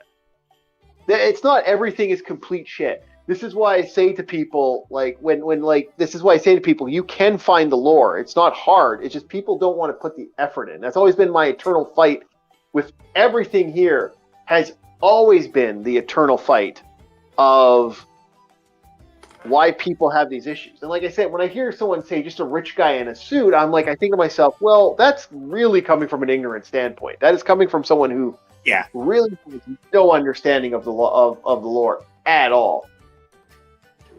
I mean, but I say more so. I mean, like, I say that as like, it's not just that. Like, obviously, he's a talented guy, has a lot of gadgets. No, it's not that. It's not even that. Like, to him, his superhero, for him having supernatural powers, Batman totally has supernatural powers. Like, there's no questioning it at this fucking point. The man has done more in superhero history than anybody else. He's one of those high standards. Even, even made jokes. Even Batman is scared of him, or even Superman is scared of him. The only person Batman's afraid of is Wonder Woman, because Wonder Woman has no problem from outright fucking killing him. I don't know, like that's the other thing too with Superman is like Superman is kind of lame in how perfect he is, and maybe I'm wrong about that too, but like No, you're everything not I wrong. see is just like, oh, he's like all-knowing, all-powerful. The He's only not thing that all-knowing. can stop him is like this one random element that you would never even think of. The Superman dilemma. No, Superman. The Superman And in dilemma. theory, that doesn't necessarily guarantee you'll get close to him. Okay, so the Superman dilemma is actually a real thing, and it's something that comic book writers struggle with all the time. Actually, like crafting a villain or a particular scenario that actually gives Superman some kind of trouble. But if you are deep into the lore of the comics, you would know there are a lot of beings who are a lot more powerful than Superman could ever be. Like, for example, they've actually incorporated him into the comics now. Like Dr. Manhattan from Alan Moore's The Watchmen. That guy can warp reality to however he sees fit. Yeah, he warped reality. Also, Cocaine Woman or whatever her name is. I just love that. You know about that, right? Or like Cocaine Woman, or what's her name actually? Like white snowblind woman or something. There's a guy that's a cocaine. His superpower is cocaine. There's no woman that has a super cocaine. Oh, was it a guy? I thought it was a woman. There's a representation of the drug that's a woman, and her name is. That's what I'm thinking of. Yeah. I can't remember the fucking character's name. Like the 80s. Anyway, but actually, like that's sort of why that is actually kind of why I prefer. Like, I don't watch. Like, obviously, I don't watch superhero movies, but that's actually kind of why I prefer, like, movies and shit by Batman. Or by Batman. With Batman, because, like, he is a bit more grounded in reality than other, like, superheroes and stuff like that. So, like, if you're watching a Batman movie, it's not even... A lot of times, it's not even like you're watching a superhero movie. It's just more like you're watching a pretty decent action movie. Yeah. Depends on the movie you're watching, I guess. Like, if you're watching one from the DC, cinematic universe, the Batman is definitely a superhero. More of a superhero. Yeah. Yeah, but I'm talking like the mainstream one, like Dark Knight, Tim Burton Batman movies, which is what I watched and probably what spearheaded this conversation. Joker is straight up an action movie. Joker is garbage, but that's you see, to me, Joker's shit. For one reason, I saw Taxi. I do need to watch that movie. Everyone keeps telling me that Taxi is just the original Joker, and I'm like, okay, I need to watch it then. I love Scorsese. I love Scorsese movies. I love Goodfellas. I love. I don't see anybody else. Are you looking at me? that you're gonna hear. That's gonna be stuck in your head for days after the fact. Yeah, like I love Scorsese. I love Goodfellas. I love what was the other one I was just thinking of? Departed. That's a good one. That's the one with like Matt Damon and why am I blanking on his name? He's genuinely one of my favorite actors. The Shining. Jack Nicholson. Yeah, that's it. And a lot of other good people. The Irishman is another good one. Actually, The Irishman is really good. See, my problem with The Irishman is everyone they had for it was way too fucking old for the movie, but it was still good acting. I mean, I don't know. I think it worked. Like, wait. Actually, correct me if I'm wrong. The Irishman was the one about Jimmy Hoffa, right? Yes. Okay, yeah, I was thinking of the right movie. Yeah, that was. Yeah, I mean, I guess I can kind of see that. I mean, like, you got, like, Ray Romano, was Robert Downey Jr. in that one? I forget. I can't remember who's everybody in there, but that's the thing. And I just remember Ray Romano, because that came, like, right out of left field, and I did not expect it to work as well as it did. Yeah. Well, that's the thing with it's Martin Scorsese is good. You know what? I got to get a movie I got to get my hands on is Casino. That's the last Scorsese movie I'm going to get my hands on. I think I might have that on DVD. I've never seen it though. Yeah, I have a lot of his movies. He has an energy to his artwork, to his movies. Now, also your other big thing was exposition, Ali. You think they don't show don't tell in anime. So my big question with this one is this coming from the trope that people like to constantly bring up, or is this just more coming from your own personal feeling? It's coming. I don't know anything about like the trope. I'm just like from the limited experience I've had. It seems like anime is a lot more exposition heavy than. Told ya. I'll give you the trope. The trope is this. Master Kuroka is going to use the Ukututututu powers, and he's going to activate his 455. Oh, he's going to activate the 445. The 445. Like that type of like over the top. That's kind of been my experience with anime. That's what I thought. Yeah, because that's a standard normie thought process towards anime. Well, those are the anime. That's the anime that I've seen. I'm sure it's not all like that, but from my limited experience with the genre, I've found that.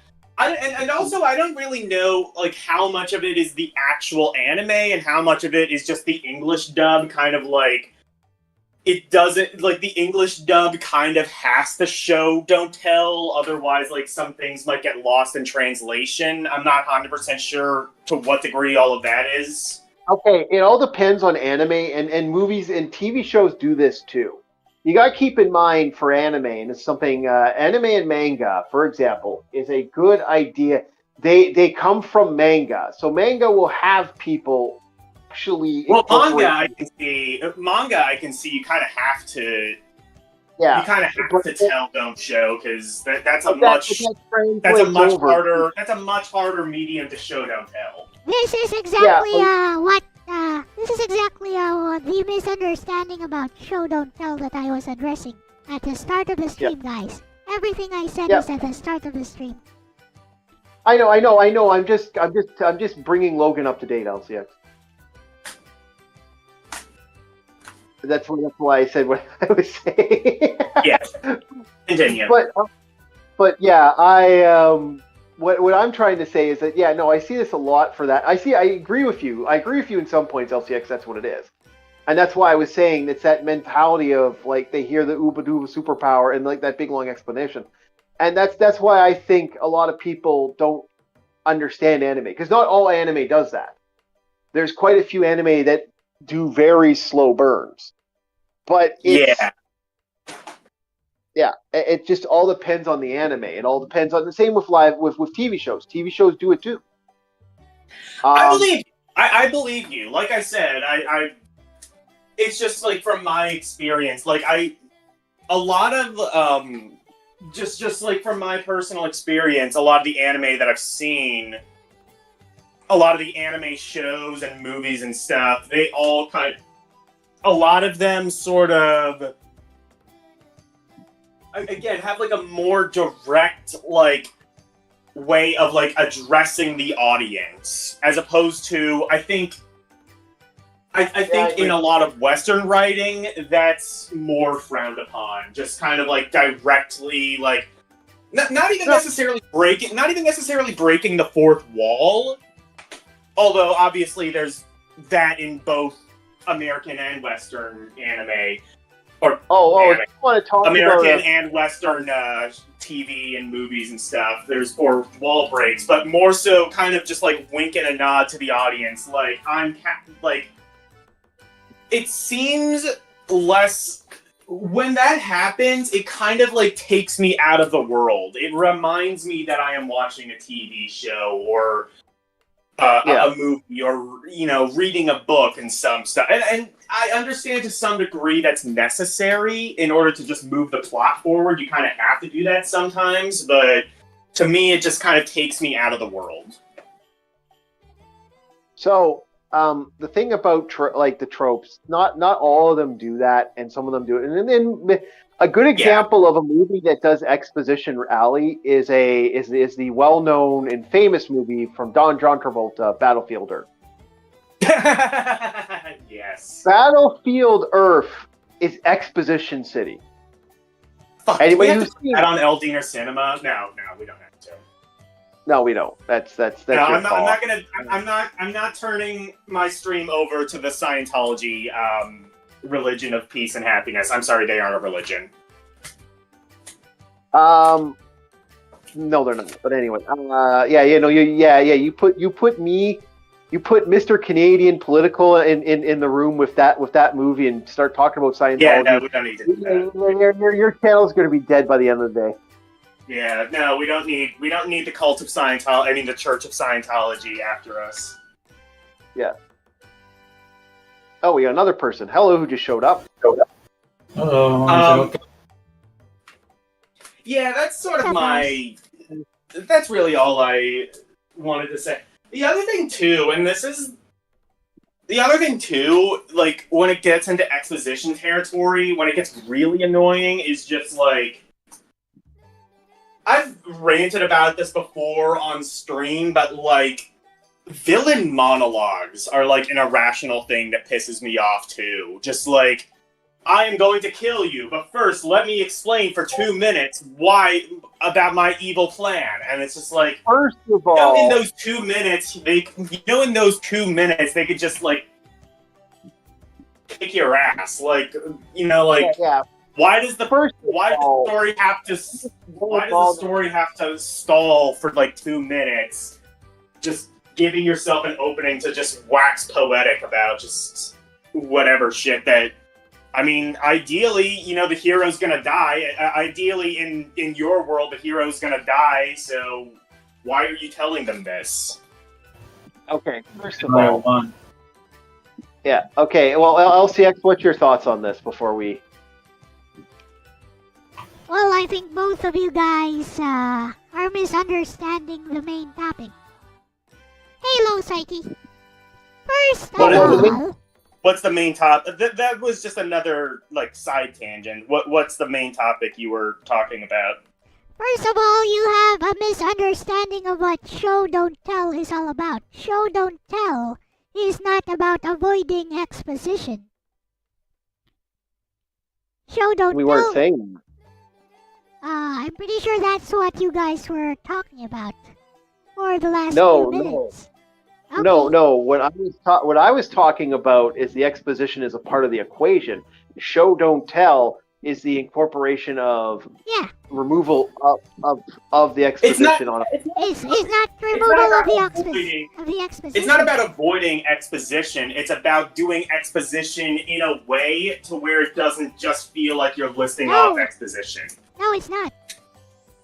No, it's not. Deceptive exposition, I suppose. No, it's not. See, it's a narrative device used to evoke a particular feeling using sensory information or words, paragraphs, sentences in order to tell a particular scene. In order to paint the image of a particular scene. I already gave an example at the start of the stream. Right, right, and that's necessary in something like a book where most of the time there are no visuals. Yeah, exactly. But in something like a movie where there are visuals and you can kind of describe things through a visual medium or through context clues or I mean, you can do context clues in books, but like you can do things through like context clues and not just be like, you know, this is the ultimate golden, you know, gem of pure power. It is very important. Like, See, that's you a don't have style to say in that. You can just say you can kind of like, you know, you could go into like, Yeah. for example, like many people have tried and failed to capture this, and they have all died trying because they weren't worthy. Stuff, I don't know, something like that. Just like, don't like just list off exposition. Maybe like add some lore to it too. You have no idea about the lore that anime can go into, but the reason that you see stuff like that is because it's a shonen trope. It's a typical style of narrative in shonen storytelling. Because you know, you have this guy who is super powerful. You have this protagonist who is not as powerful. So in order to get the audience up to date with what is actually happening, they go with that what you call a tell don't show method, which is actually inaccurate, I would say, because what they're actually trying to do is try to get the audience into the mindset of what exactly is happening here in between these two. Yeah. So you're actually looking at inside the minds of both of let's say both the fighters in a shonen anime. They're trying to show you what's going like on. that's necessary. I wouldn't even necessarily say that's like a bad thing. It's just like I was more like and that's observing not it was. that's I not prefer the show don't though. tell thing, but I'm not even necessarily saying the opposite way is necessarily bad. I'm just saying that it was more of an observation of just like when I watched anime, I realized like the way they tell stories and the way they do different like literary tricks is different to how it's done in America, where I think that sort of like long-winded form of exposition is a bit more frowned upon in Western writing. Okay. Let me give you an example. Let me give you an example. So in the ending of season 3 of Hayate the Combat Butler, we have Nagi in front of a grave, and she's about to cry. It's in front of her mother's grave. Then Hayate slowly takes her hand. There you go. Show, don't tell. Yeah, no, that is.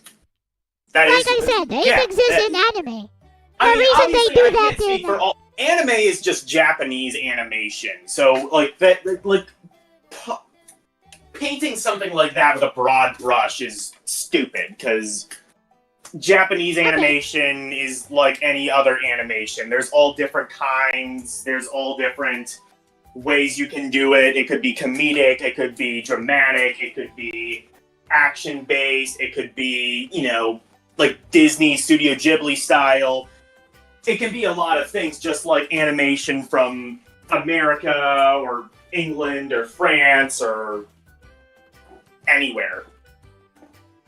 Exactly. Okay, so yeah, exactly. I wanted to add one more thing. I was just like, from my limited experience, that's a thing that I realized is like, this style of writing is kind of a bit more taboo in American writing, whereas in Japan it's kind of more acceptable. And again, yes, it is. Also, like, to play devil's advocate, I'm not sure how much of that is the actual anime, like the actual writing, and how much of that is the translators kind of embellishing certain things, because that happens too. We all know that. Yeah. So okay. I sent something to you, LCX, to put on the stream. It's up to you if you want to put it on the stream. What's this? An example of what Logan's talking about, and I think this is what Logan's talking about. If you say so. So you want to put, you can put it on. I guarantee you're not going to get copyright claim for this guy. Because I know he pretty much doesn't care. As long as we're supporting his work. I put his stuff up once before on other stuff. No issue. Let's put this up then. Full screen I display. can't see or hear what you guys are playing, so I'll just have to assume that Orc is correct in his assumption. I mean, I could, I Yeah, guess I could, screen do, share that. guess I could do, screen share. Oh yeah, you could do that. As long as I don't, go into the hentai section. Yeah, don't do that. That's I don't see that going over very well. Entire screen. Share screen. So, It was surprisingly more timid than I thought. Like I thought I was going into mine, and I went into LCXs instead. I was like, that's not so bad.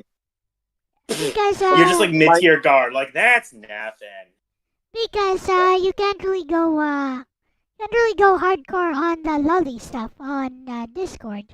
You can go hardcore on regular hentai. No, you Your reign can't. of I don't. terror ends today, villain.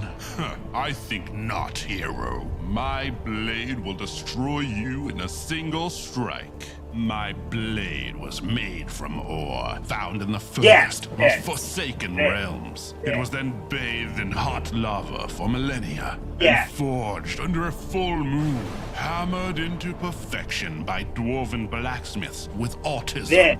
So all you of know this. it's good.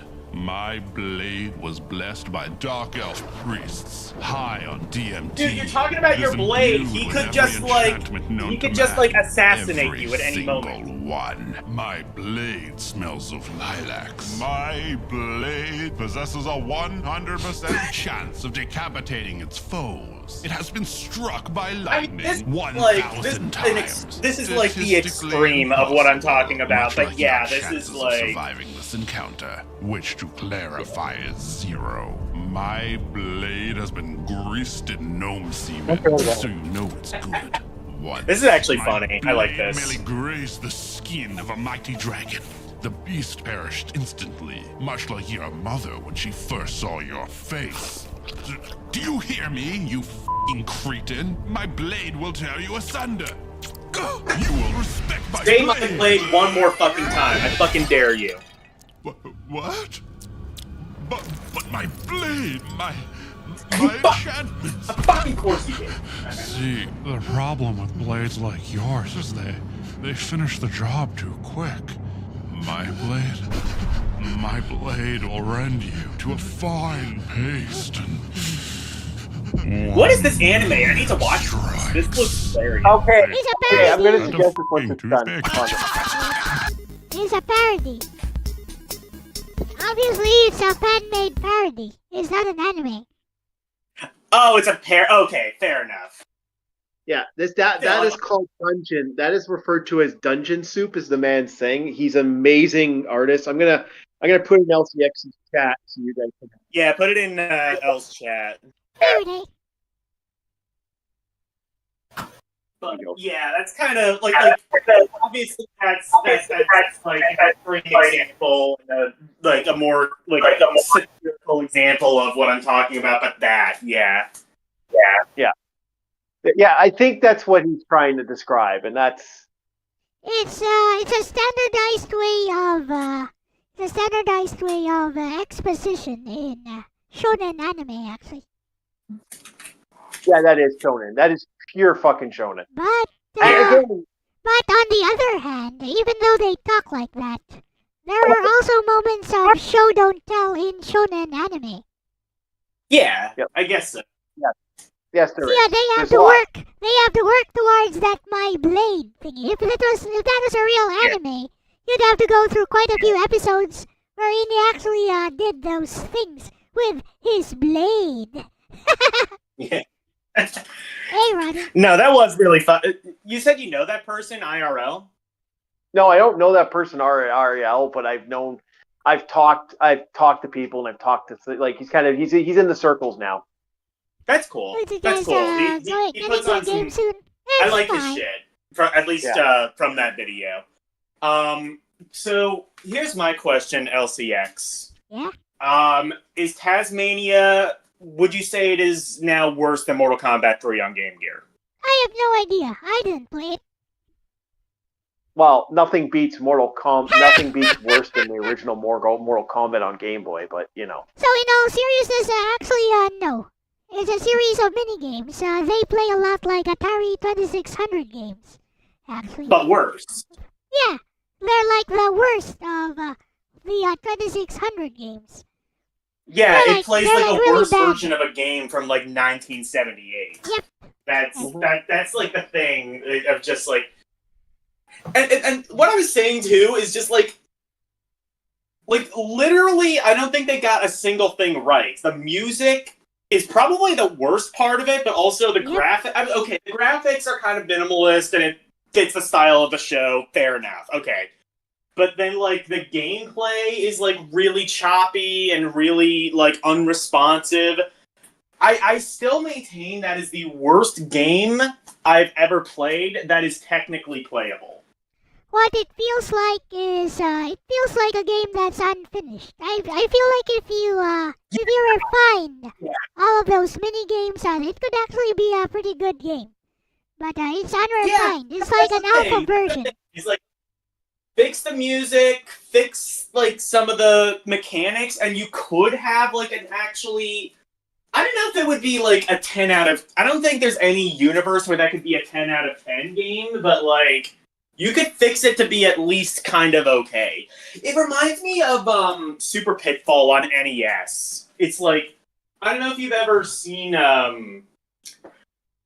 Oh, what's his name? He's on Eugene's... He's often in Eugene's streams, but I forget his name. But he did like a remake of Super Pitfall for NES, and he like basically rewrote the game from the ground up while keeping the spirit of the original. While keeping the spirit of the original, and it works. He's a bodybuilding rich guy in a suit. Well, boys and girls, I'd love to stay on. I think you have enough boys in the thing to set you off there. Elle-C, you got yourself a good group. I'm going to take off. I have to get going. Are you sure? Are you sure you don't want to talk about your blade for 2 minutes? My blade! I could. Yeah, do it. All right, boys. My blade was forged from the blood of I've already orcs done the Kermit I have voice today, so I'm done. All right, have a nice boys. See you guys later. Anyways, All right. And I'll probably Bye-bye. go too, because I think I've said my piece. Bye-bye. Gonna play games. Oh, Iris is left. Here we go. Okay, well, Thanks then for dropping by, guys. Elle can probably go back to gaming. All right, have a good one. Thank you so much, Elle-C. And thank you, Bye-bye. chat, for listening to me talk about and rant. Look up Dungeon Soup when you get a chance. Great. I'll do that. I like Great that guy. video. All right, have yourselves a good night, boys. See ya. Bye-bye. Bling, bling, bling, bling. Actually, I'm gonna game. There we go. It seems there's still a handful of puzzles. I don't really care. I'm not in a hurry. Put the bestie here. Get rid of the orc here. There we go.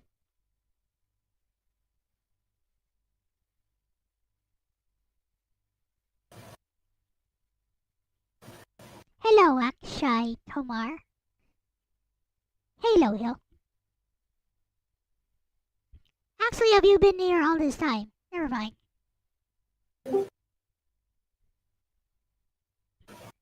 Yeah. Hello, Dakota. Welcome.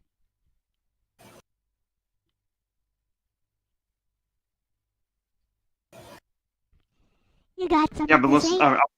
Go on. I mean, that was a good speech. Or speech, conversation. A discussion, I guess. Round table Thank you. discussion. Bling, bling, bling, bling, bling, bling, bling. MiSide. Full.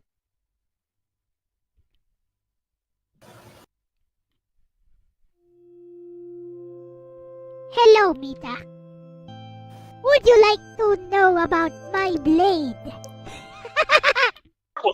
I step away to freaking have some water, and I come back, and I'm just like, you know, this animated parody of this guy just going on this long-winded rant about his blade. That was funny. Actually, after seeing that, have any of you seen Egoraptor's Girl Chan in Paradise? Or Chris Niosi's Tome? Wait a minute, why am I here? Am I supposed to be here? Oh yeah, can you screen share so that way I'm not constantly cut off by ads? Because Right. I'm gonna have to go back and rewatch that opening bit because poor Orc, every time he gets ready to say something serious, he literally gets cut off by an ad, and I'm like, that was like tragic comedic timing every time, where it's just like, I hated that. I hated it because the timing was always so perfect. Wait. I'm pretty sure I'm past this portion. So, let's go back. I think I said this. I think I said this earlier, or asked this earlier. I forgot. Is this like the spiritual successor to Doki Doki, or do the fans just like drawing parallels? Because like I've seen this girl paired with Monica a few times.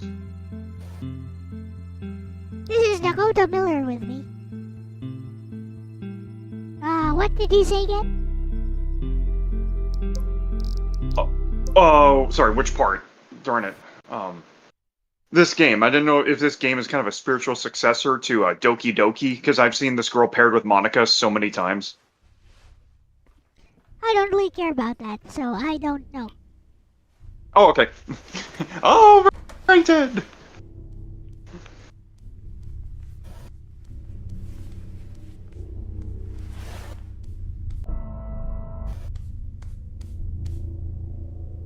What's this game about? Some guy gets absorbed into a video game with a video game waifu inside. The waifu is, Mita there, who wants to turn him into a cartridge, or kill him. It's an isekai. It's a... So it's like a... He's trying to find the version wherein everyone is happy. He's trying to get So into it's the version of the game. It's an isekai horror game.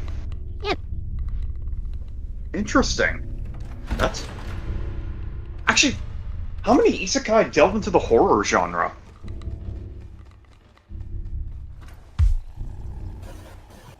Like, there are isekai with sad moments, obviously, but like...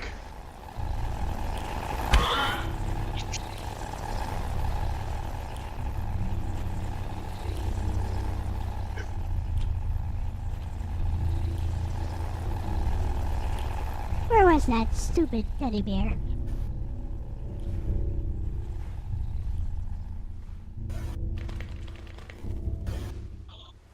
Like, oh. What up?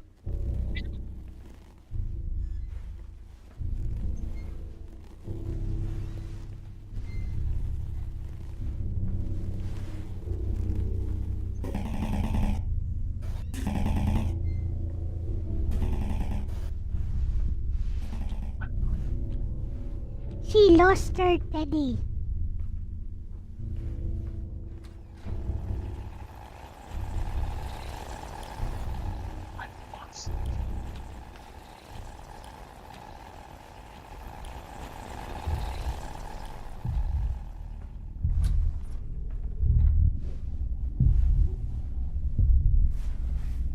There's her teddy.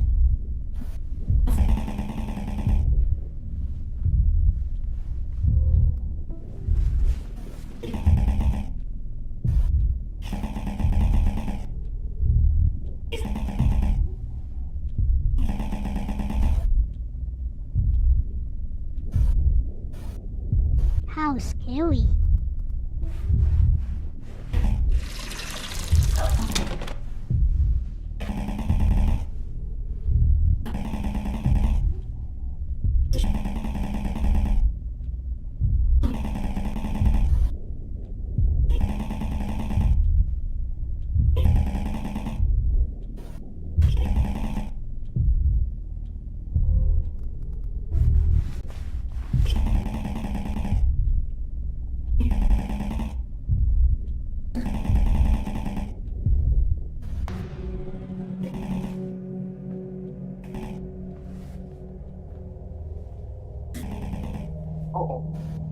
crap. I'm too heavy for that. I'll take the disc.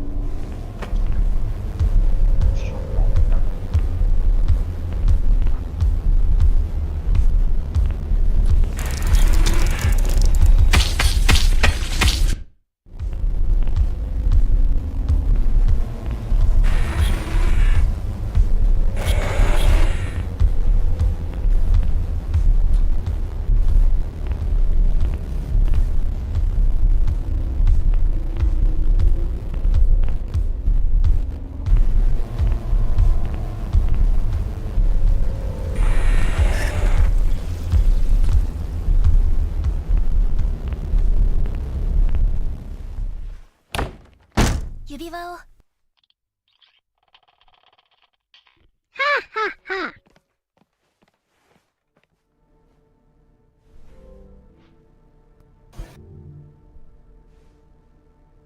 コアです。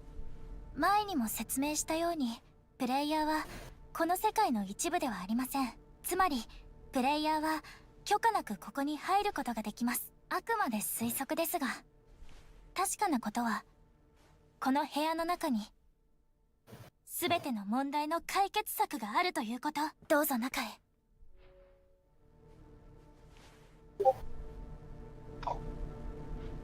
That I accidentally put the wall while turning there's one left.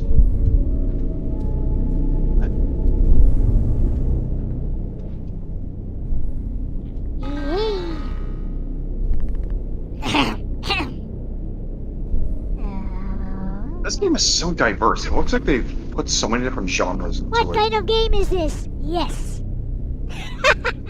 No, it's just I'm kind of impressed. It seems like they've tried to cram so many different like mini genres into it. Like this game is very ambitious. I will give it that. I mean, it definitely is commendable. This game probably took a long ass time to make and probably $1 million or over $1 million to produce. I wouldn't be surprised. Yeah, I think it's indie. Well, I mean, even indie. It's I mean, like any more indie does not mean, you know, in a cave with a box of scraps. You know, it's like, you know, indie can mean, you know, hey, I went to school for this and I, you know, saved up all my money and I even like used a scholarship to get this far. Like, yeah, indie really doesn't. Is that a graphics card? Looks like a graphics card. Well, as this kind of knows, indie. At one point, indie used to mean one guy, you know, over weekends, over years, shoestring budget, you know, with nothing but a dream, you know. But now, I mean, someone says it's indie, it just simply means, oh, okay, you don't belong to the big guys like Nintendo or Sony or Namco or whatever.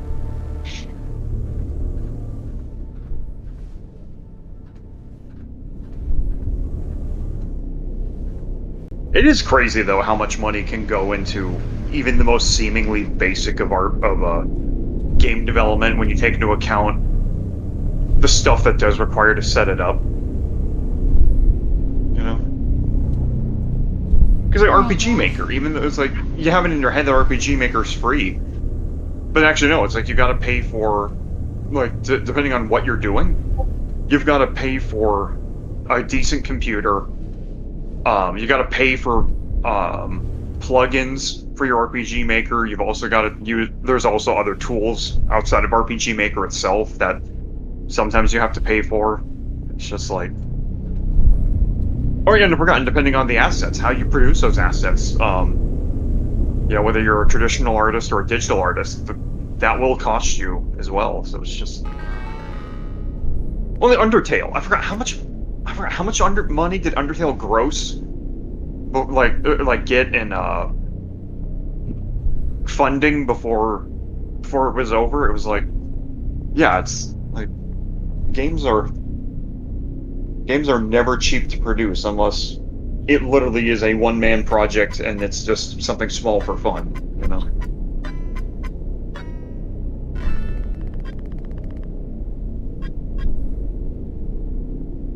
What is this?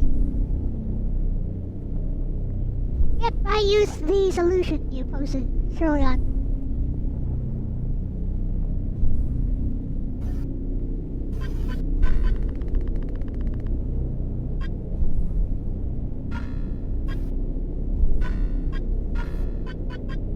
Oh yeah, we're going to ask, the, それは何ですか？ do you actually know if people kind of enjoyed the photos I shared from yesterday? That was fun. That was a good day. 彼女のバージョンは 00.98。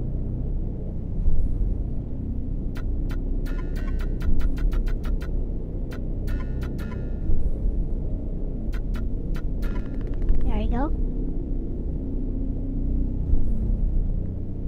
番号？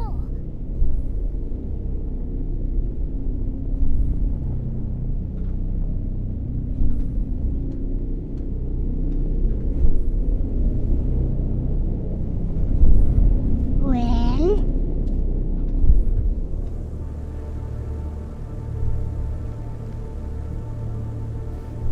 なるほど。少々お待ちを。確かにそれぞれのミタには番号があります。そして全てのバージョンを一気に再起動することはできない。なんてことでしょう。そんなの考えもしませんでした。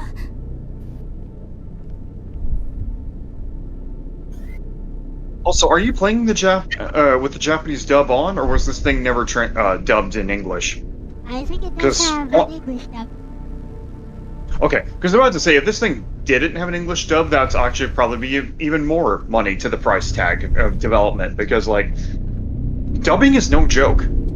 Like, it's one thing, even the most amateurish dub, I mean, it's like, when you realize that you have to, you know, when you have to, the time you have to spend with someone to get all that recording done, it's like, yeah, I keep forgetting that being a voice actor, you know, Psyche says the Japanese is also a yeah, thing. you should be paid for your time.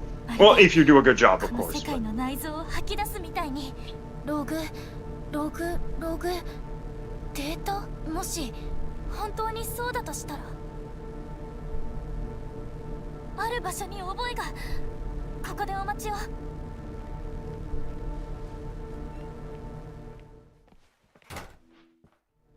Hey,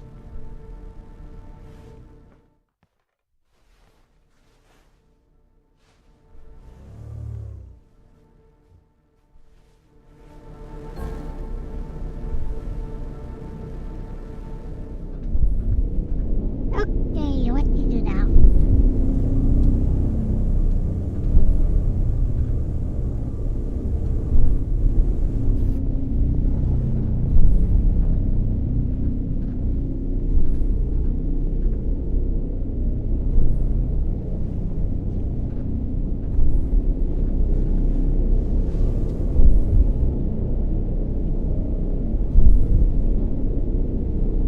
So,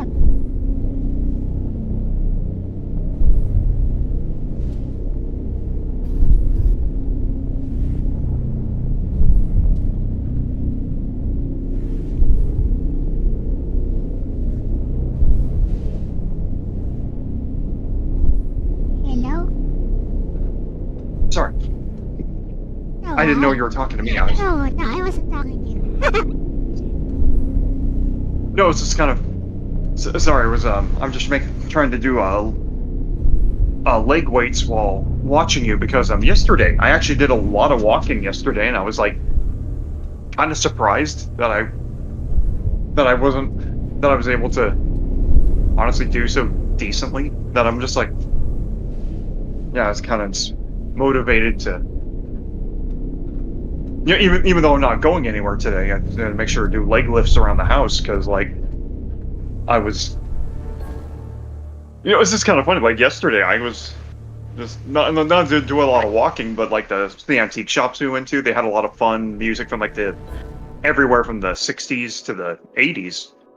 And honestly, it was kind of funny. My dad and I were doing like goofy funk walks the whole time, like just getting our exercises in. Oh, just a sec. Someone's at the door. That's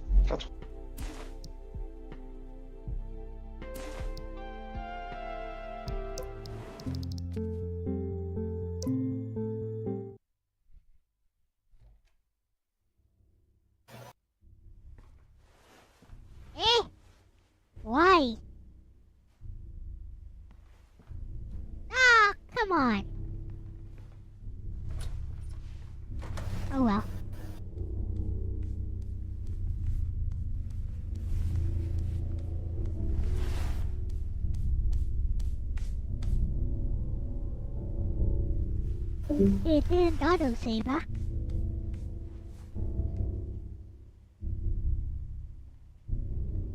ここで待ってて。何か落としたかも。すぐ戻るから。そうしたら新しい世界に行こう。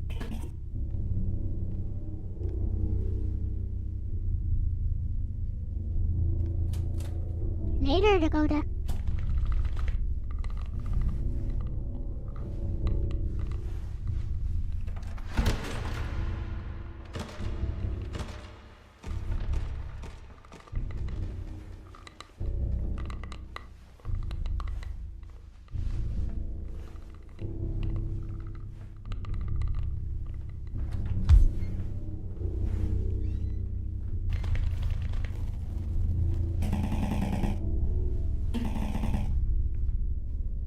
Yeah, I'll get your teddy.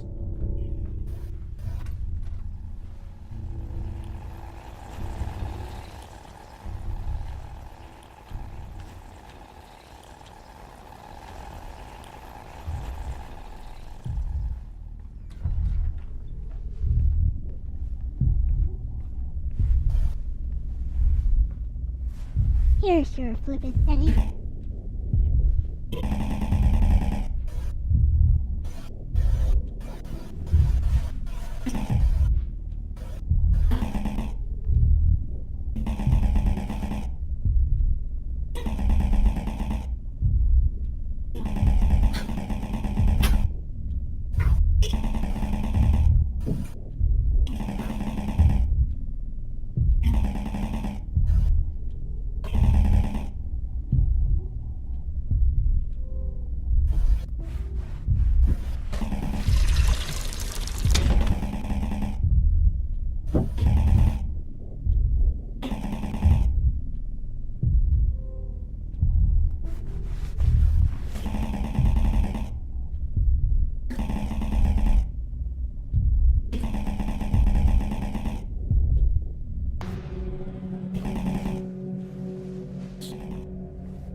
Hello. Ready?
こうです。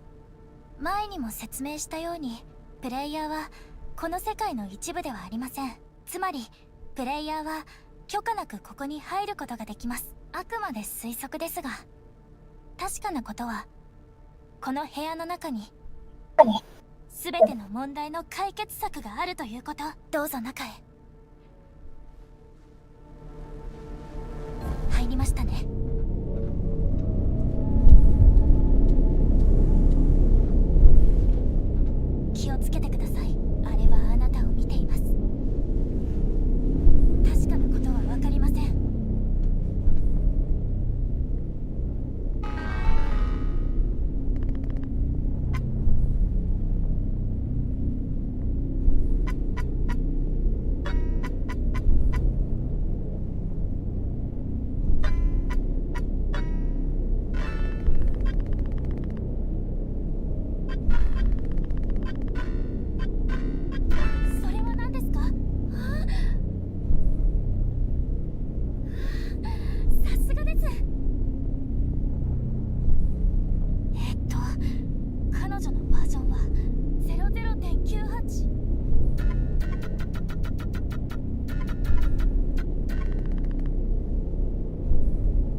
Hey, Kayla.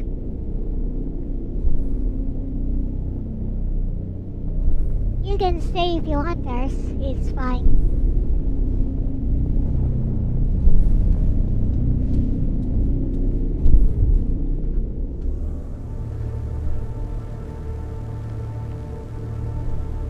なるほど。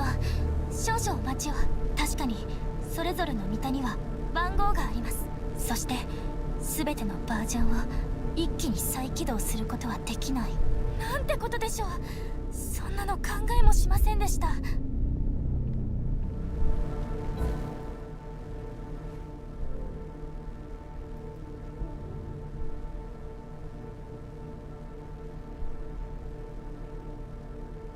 チビのことですか？どう説明すればいいか。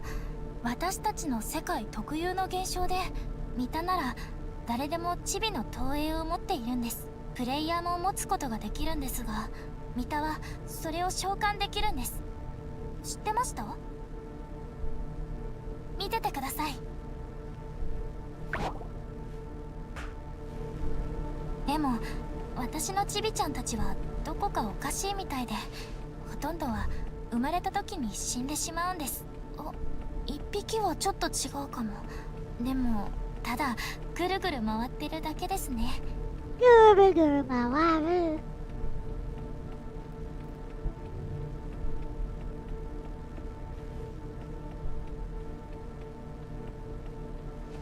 もし狂ったミタを殺したら本気？チェーンソーを持った人にどう立ち向かうつもりですか？人参を切るのとはわけが違います。なぜだか彼女はとっても手強いんです。私たちがまだ生きているのが不思議なくらいです。行きましょう。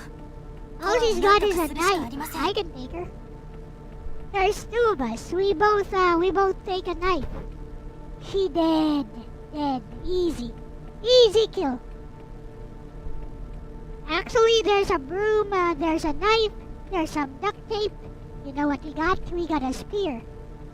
Ha ha ha ha ha. Oh my. Did I just teach everyone how to create a deadly weapon?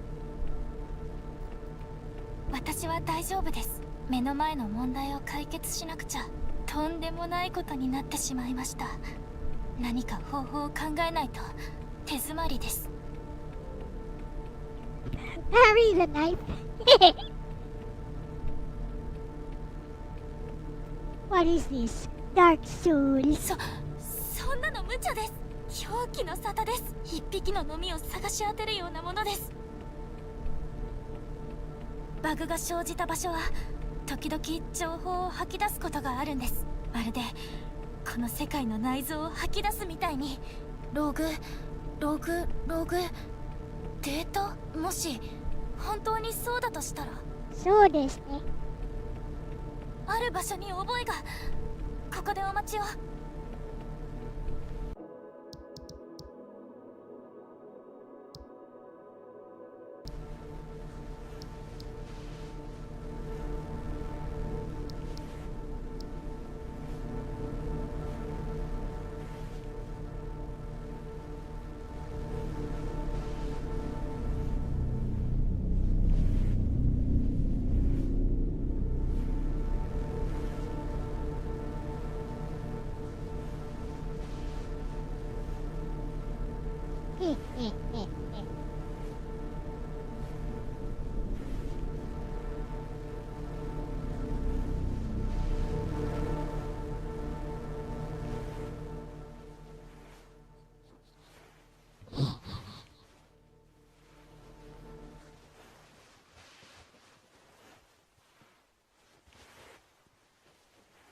Pink.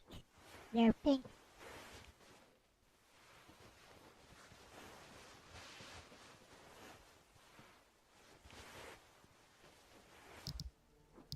Okay.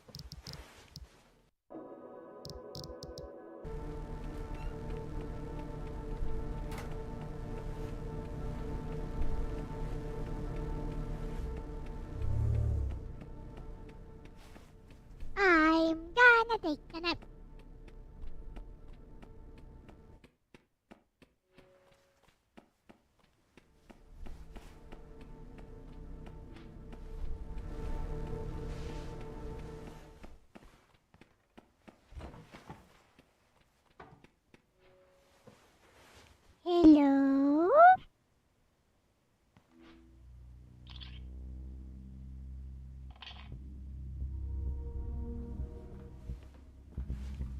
Yay!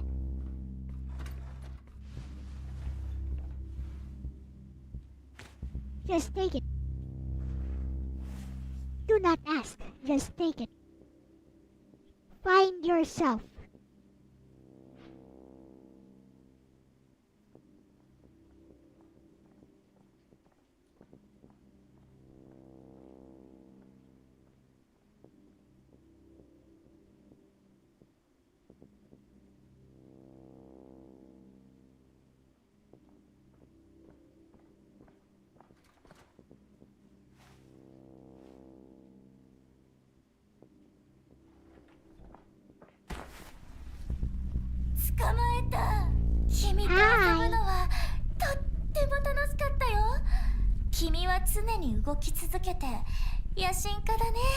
Just punch her. のろまな臆病者のふりをしてる。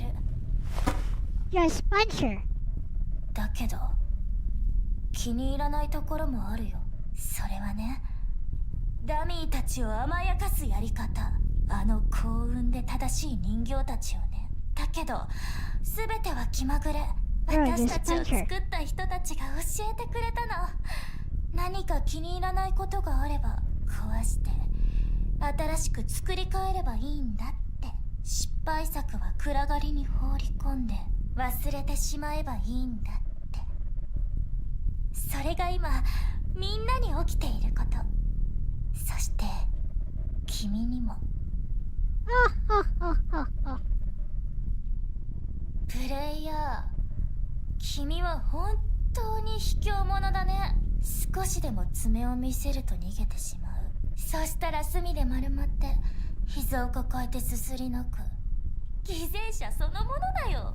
そしてこの世界を作り出した奴らは Except me, bitch. あいつらは自分たちの癒しさ I were in this guy's situation, I kill ya. I kill ya easy. キムだ。 1v1 me, 進歩だと bro. 理由をつけて自分たちの振る舞いを正当化する。あんまりだよ。 I kill you easy. 完璧なクローンを 1v1 作 me. るために全ての失敗作の試作品たちをゴミ箱に捨ててしまう。彼女たちがこの世界を支えて生きていることを忘れて。私悪い子かな。でもね、完璧な女の子って善と悪の狭間にいるものなんだよ。 Roundhouse to the face. Oh, she has superhuman strength. ど Never うし mind て that. そう思うの？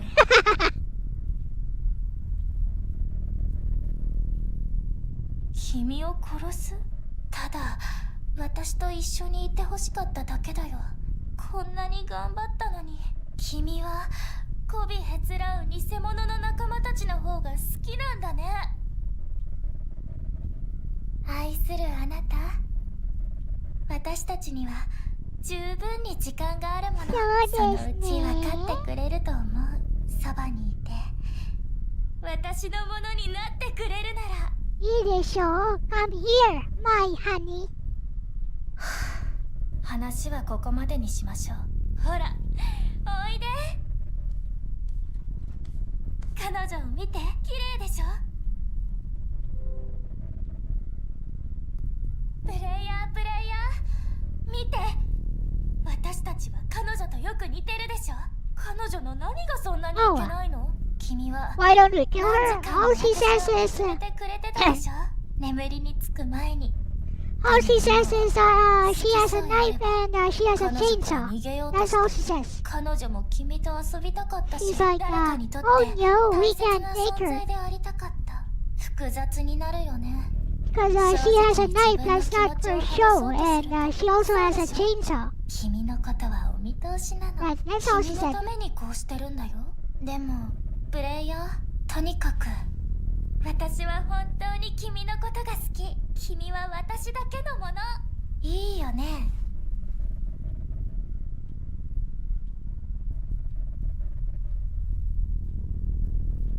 いい子、まだ時間はあるよ。Okay, now break her neck. 考えてみて。意地になりすぎると Okay, now grab her and break her neck. Doesn't matter how strong she is. That neck is like a twig. どうして君は私から逃げたがるの？君のリアルな世界はまるで悪夢のような場所じゃない。忘れたの？だったらもう一度見てみて。もう一回。愛し合う二人、幸せの空。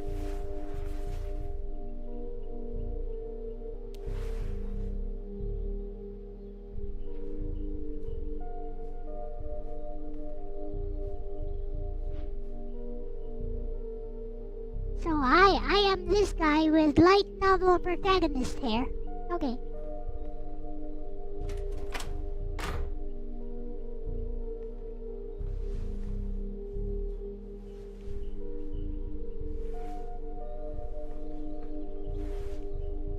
We got some cup ramen.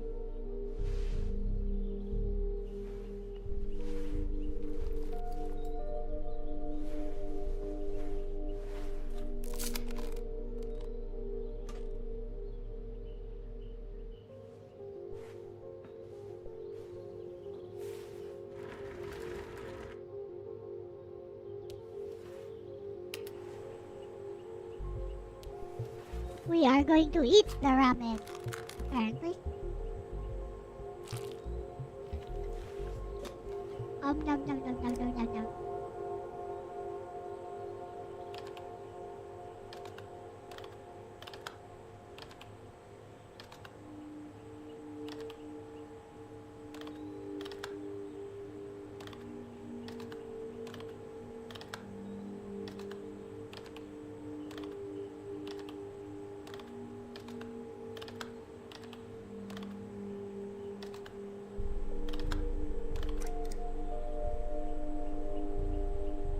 What is this?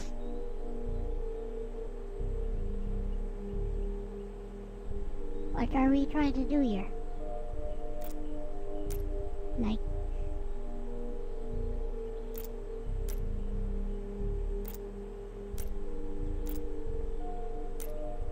like this, I guess?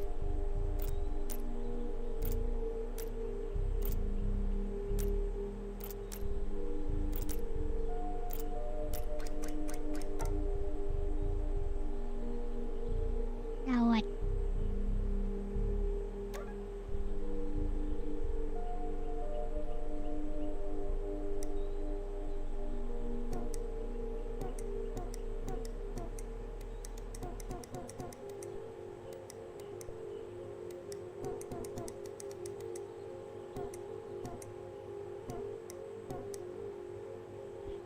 Miles Droper. Oh.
Suggestion? Yes.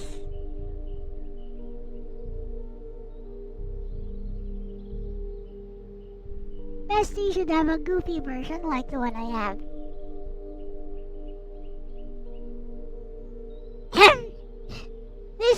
This is reserved for or he likes it.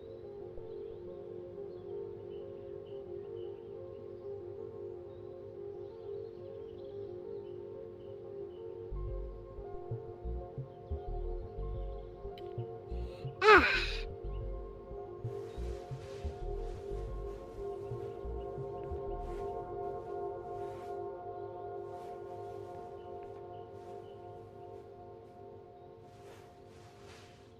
What's with this guy? He's a total slob.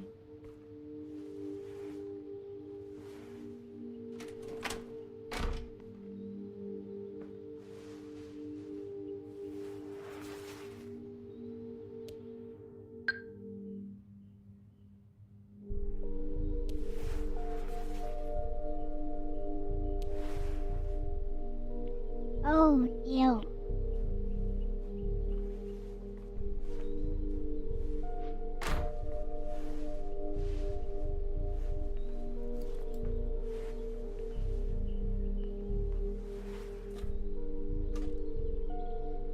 He did not even heat the cup ramen.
Is that supposed to be a simulation of what you do when you're programming? It's kinda accurate.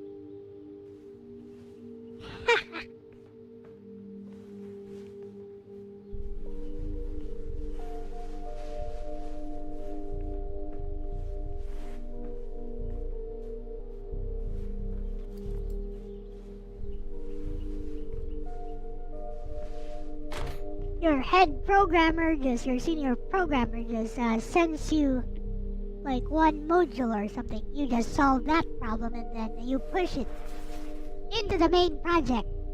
That's all you do. How do you solve this? You Google it. Or nowadays, I guess you use some AI to solve it for you.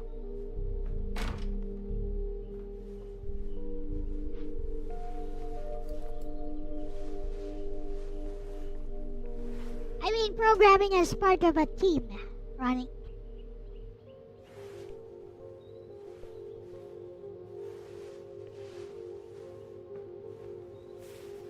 Oh, LCX had to do all kinds of things as a virtual assistant, including flippin' programming. Sucks, I tell ya. You'd think I'd learned a thing or two from that, but nope, I was just following instructions all the time. Sucks.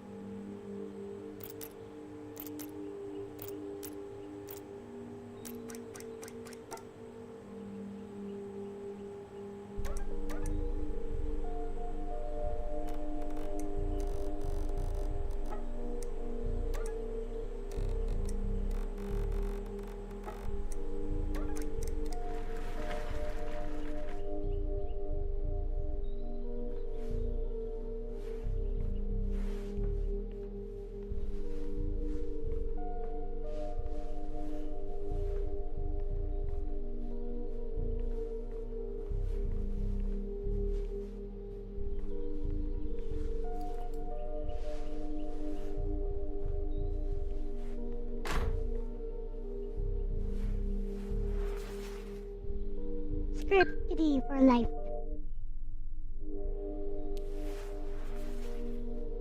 I was once, as a virtual assistant, I was once part of a programming team. They just needed somebody to push buttons.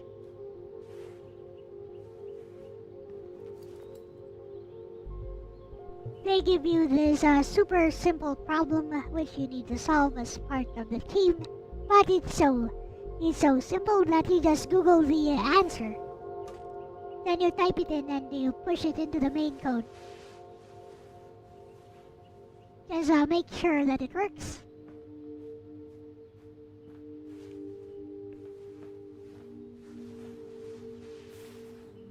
Then your supervisor or whatever's project manager, project leader just looks over your work and tells you, okay, that's good. Works. Or tells you, this sucks, do it again.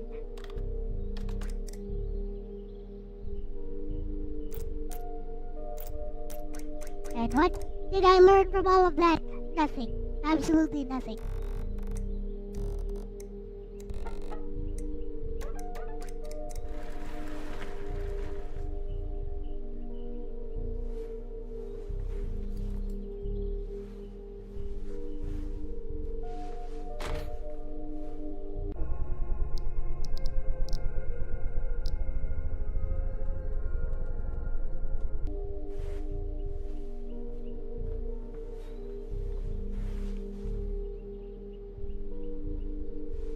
Science.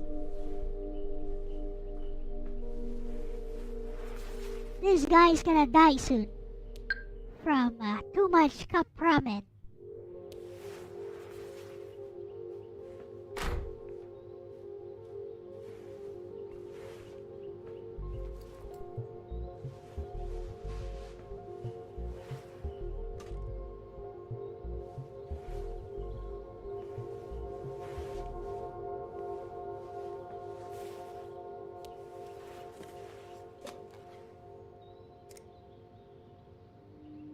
You learned how to search Stack Exchange.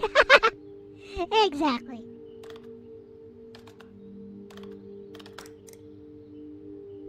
Why bother thinking about the solution yourself when somebody else actually already solved that for you?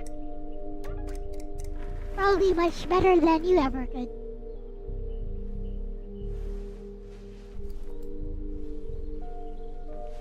It's all about taking the initiative, as Cornet would say.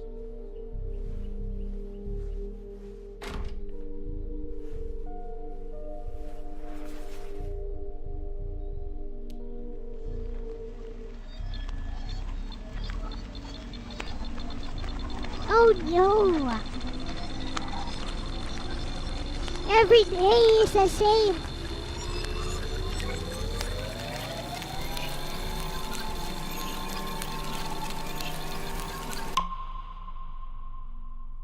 Nine doors. 9 hours, whatever. 9 persons.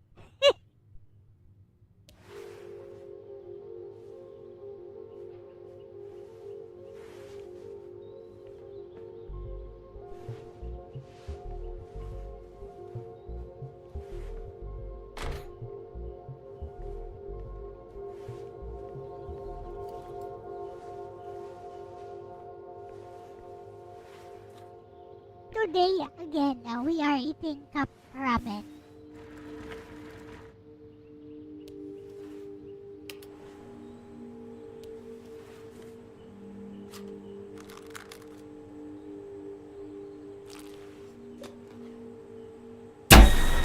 Hello. Was that supposed to scare me? It's okay, you're too cute to scare me. Anyways.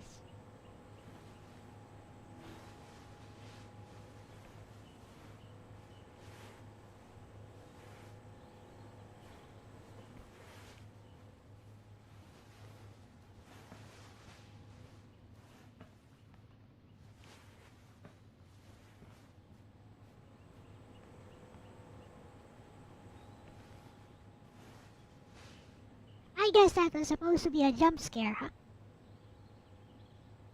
Oh my! Oh no! I was so scared to see that. Her face came at me from out of nowhere, and suddenly there's all of these, stop writings all over the wall. Guys, the writing is literally on the wall. Guys, look. The writing is on the wall. It says to stop. Perhaps I should stop. Yeah. I bet that's how the devs want me to react.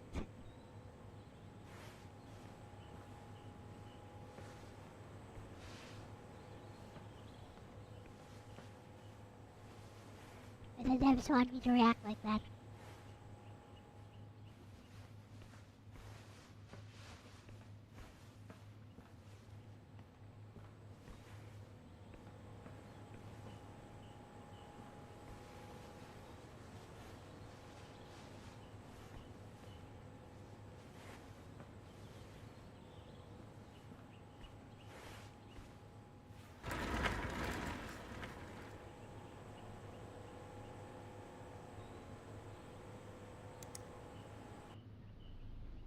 Hello.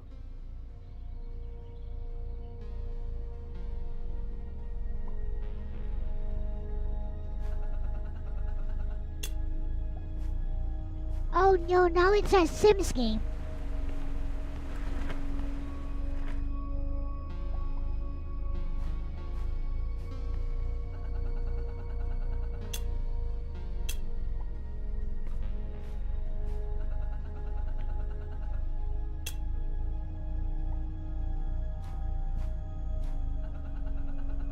He doesn't drink Coke all the time. Sometimes he drinks Sprite. You see that?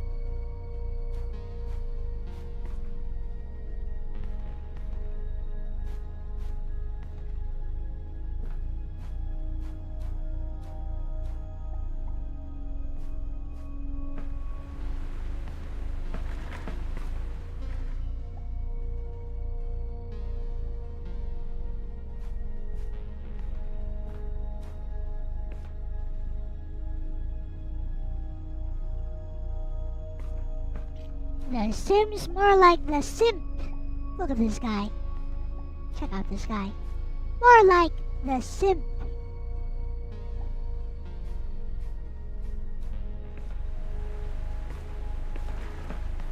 Hello. Hi, honey. Hi, honey.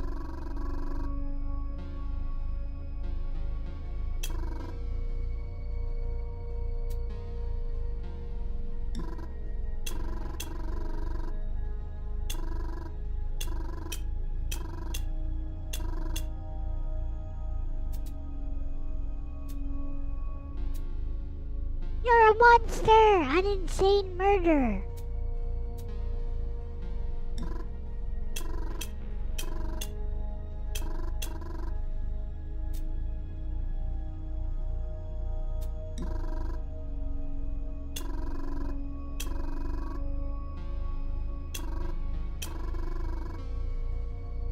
She's right, you know. Except for that Chibi Mita. And, the one with the glasses and the one with the cap. And the lolly.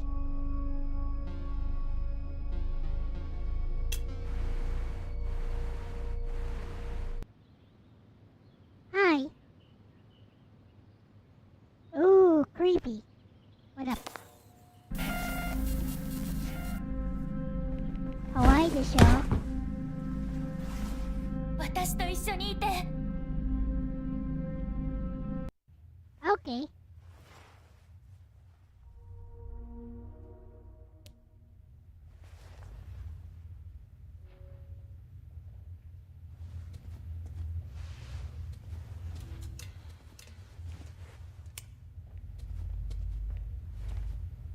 ここにいたんですね。どうしてコアから離れたんですか？待っててって言いましたよね。まあ、いいです。収穫はありました。これが番号かと。早く試してみましょう。まずはここから出なくては。Hey. 狂ったミタは今は新しいプレイヤーに気を取られて、私たちに構っていられないと思います。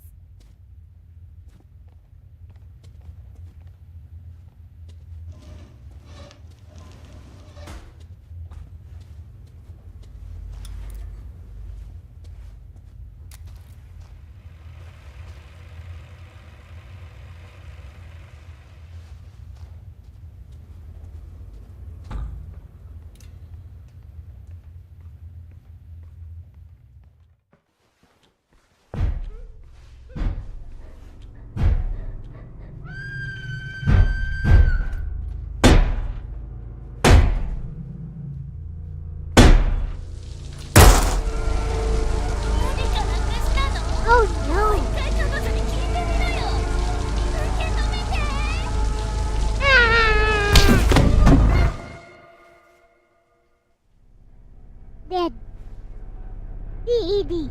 Dead. No, stay.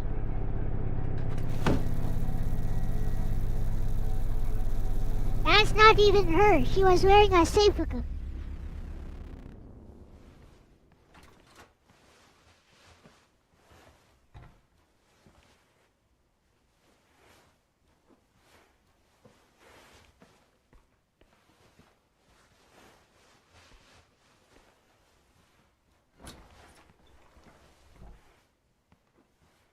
It's alright. Your kind Mita is in another game.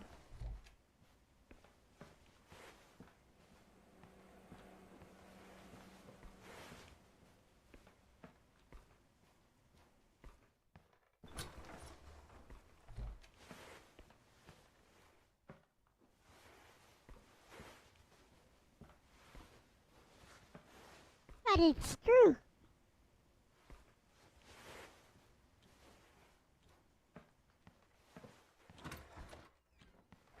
See, there she is.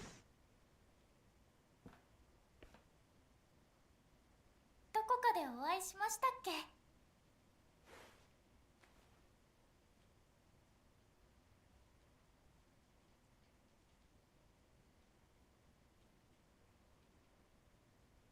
出られないというのは？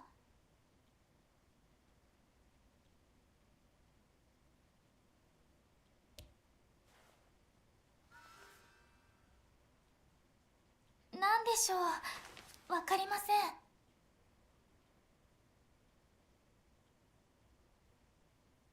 何と言えばいいのかわかりません。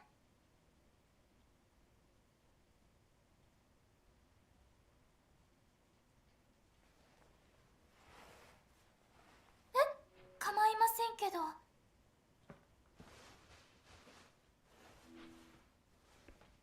He wants to take his wife along.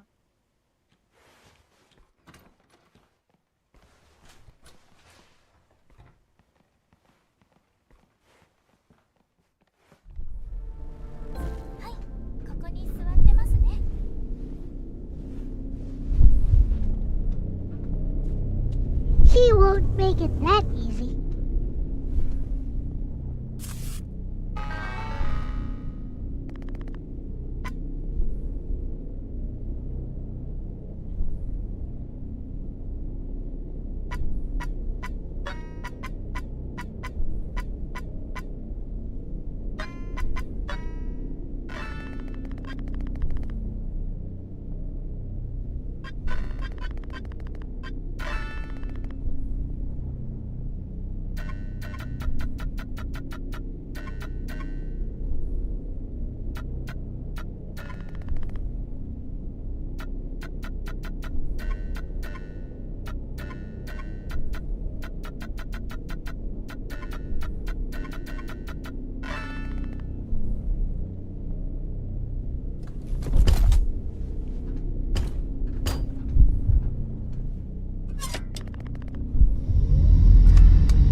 Hello.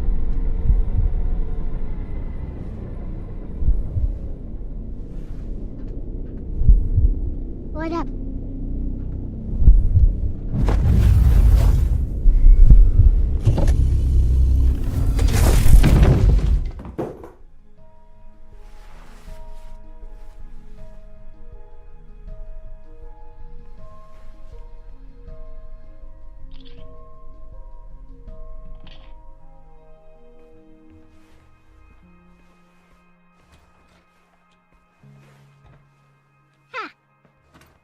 No way, it would be that easy.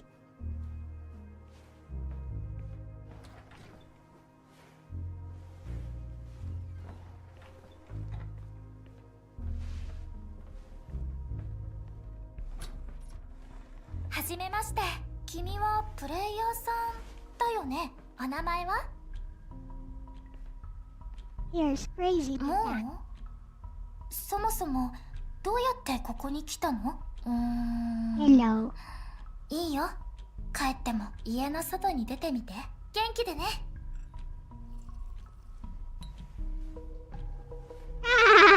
way you should make it that easy. Alright, alright. Let us proceed.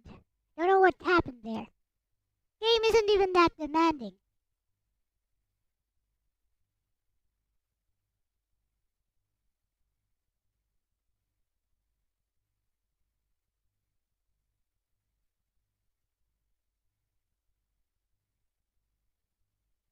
No idea what happened there, but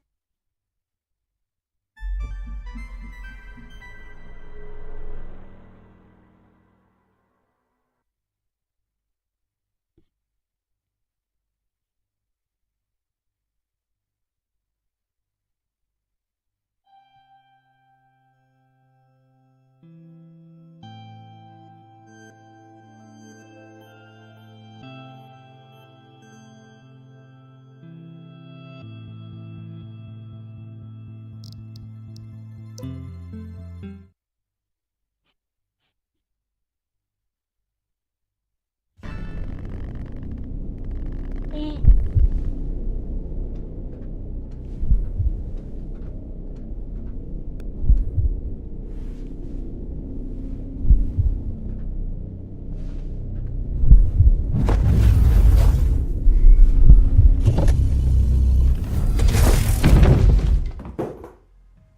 Yay!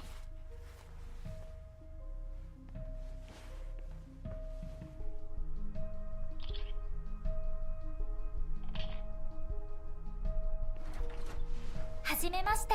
君はプレイヤーさんだそよね。うですね。お名前は？もう？はいそもそも私どうやってたちここに来たの？友達。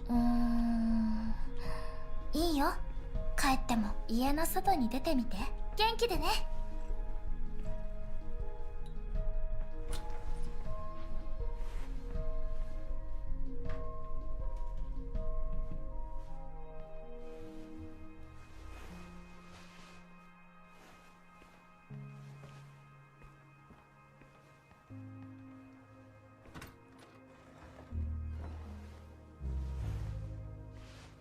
壁？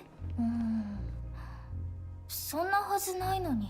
もしかして地下室にあるものが役に立つかも。最近偶然見つけたんだけど、クローゼットの中にドアがあるの。地下室につながってる。そこには明らかなガラクタに混じって高そうな機械も置いてあったの。コードを入力しなくちゃいけないみたいなんだけど、よくわからないし別に興味もないし、それにそこはすっごく居心地が悪いの。少しそうですね。見てきてくれる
？Ha! No way you should make it that easy.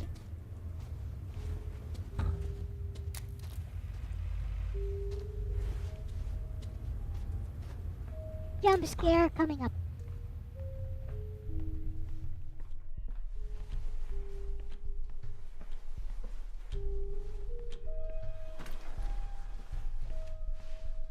It ain't a jump scare if you're expecting it.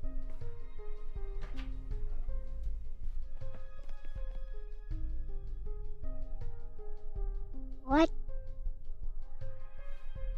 It's white! It's white.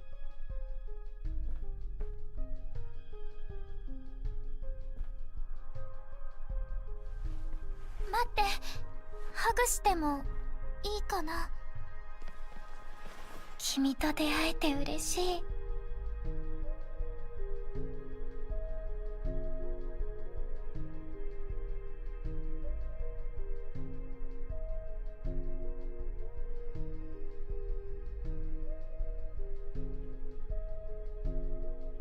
I think we'll just stay this way for a while.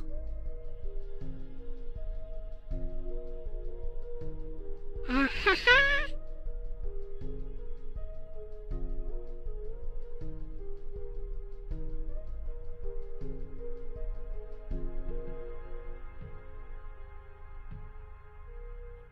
Oh, fine. はあ、残念。君と二人で過ごす時間がこんなに短いなんて。Here comes a jump scare. だからね、本当ならもっと一緒にいられたのにって私のせいだね。あのクローゼットとあの音、もっと早くあの子を殺せばよかった。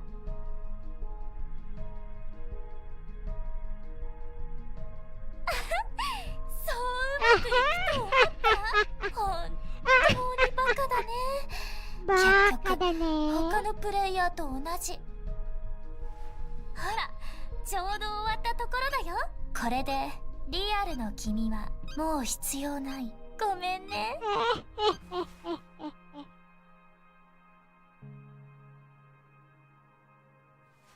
まだわからないの？私の演技そんなに上手だった？上手だね。自分の表情を見せてあげたいよ。すっごく面白いんだもん。そうだね。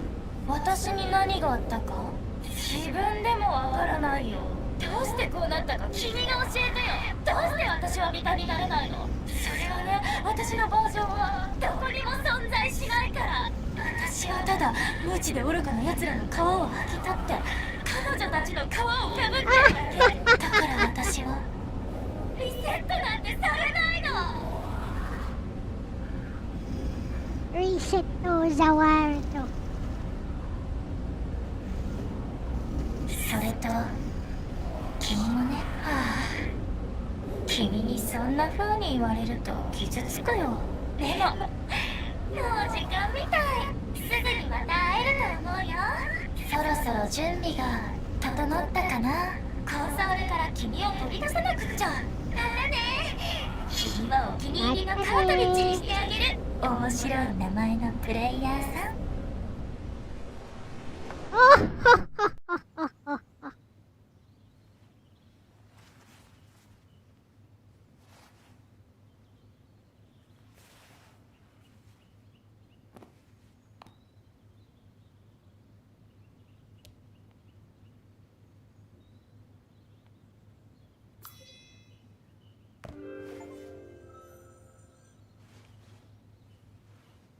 これで終わりだ。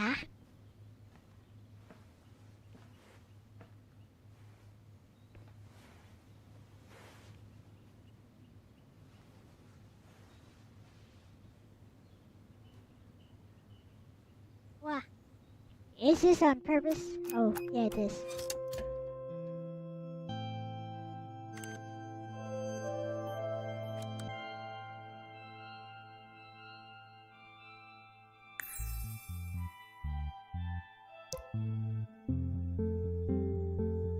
The end.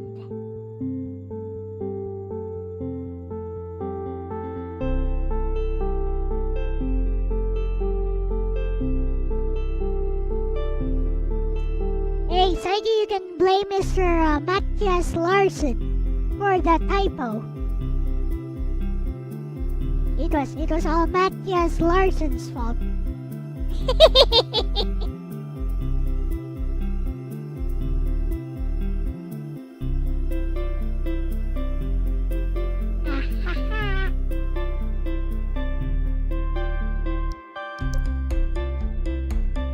Alright, what do you guys want me to do?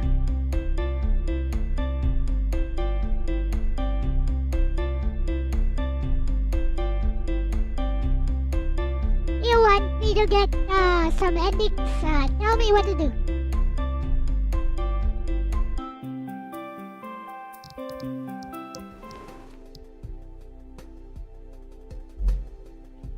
To be honest, the default one looks better, actually.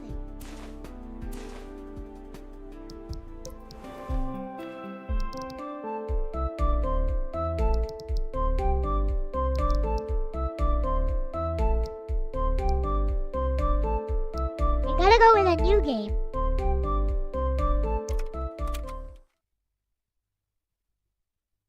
You can't just load your game.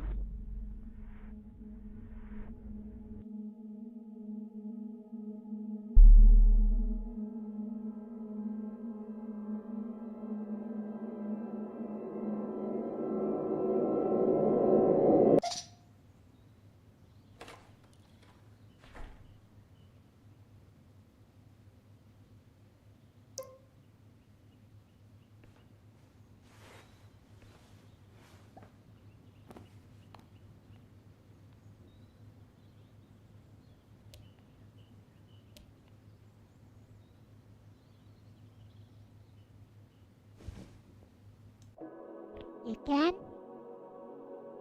You actually have to start new game. Okay. Fine. はじめまして。私、あなたのお名前。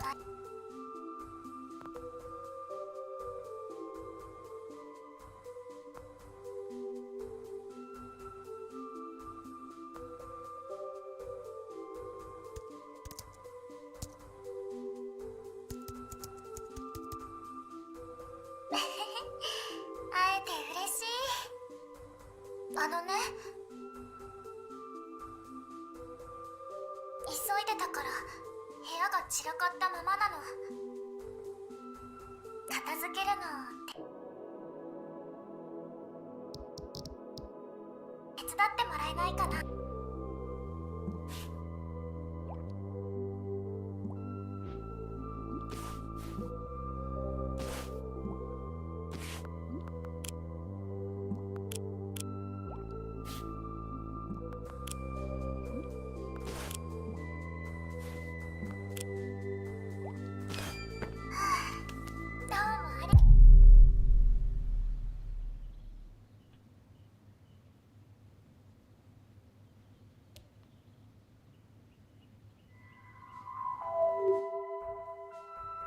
あのね、もうチキンスープの材料を買ってきてくれる？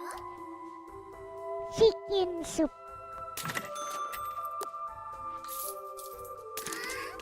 れじゃあ一緒に。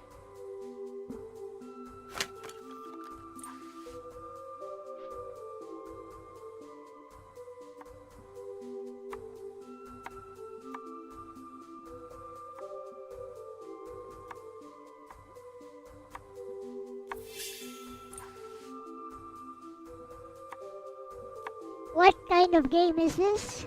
Yes. Devs be like, yes.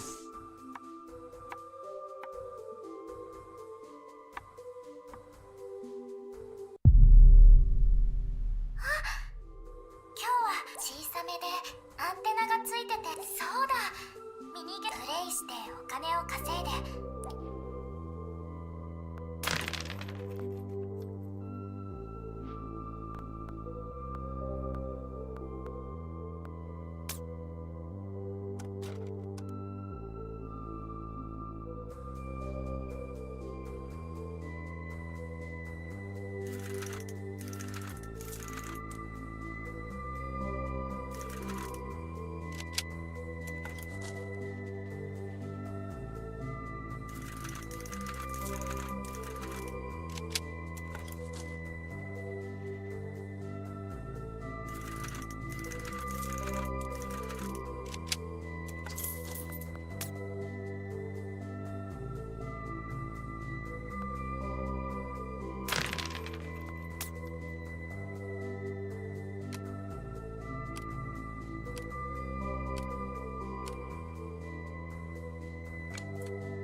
他の場所を探オーブンの中は見ないで、もう探したから。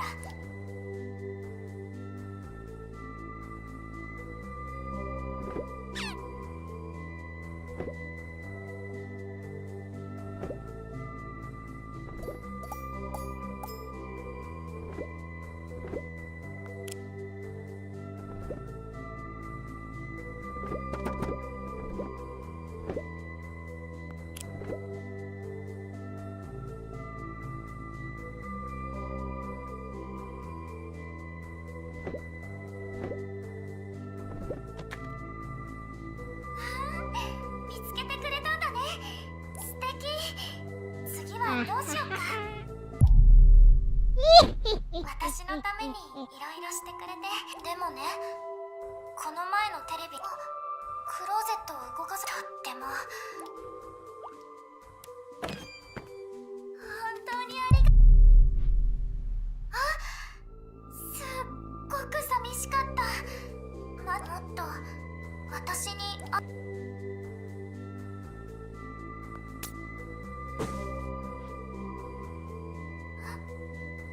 りがとう。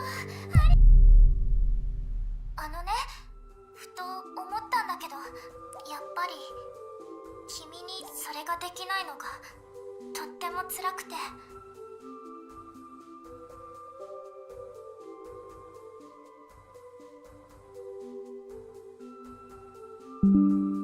君が好きなの。どうにかして私も君に恩返し。実はね、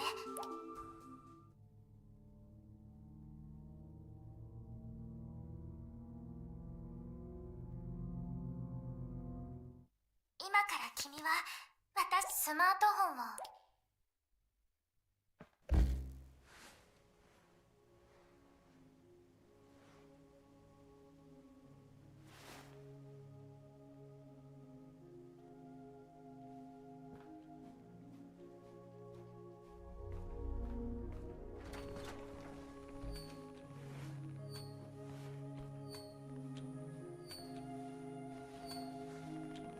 Don't go in the bathroom.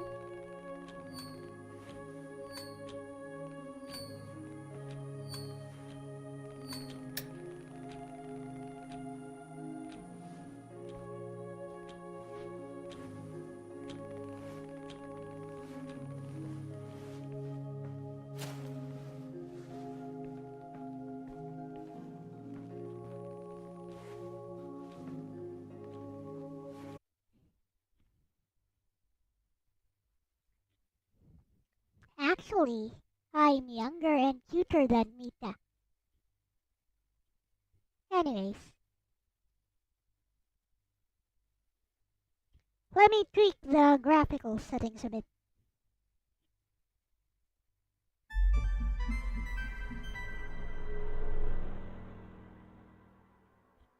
That is probably what's causing this.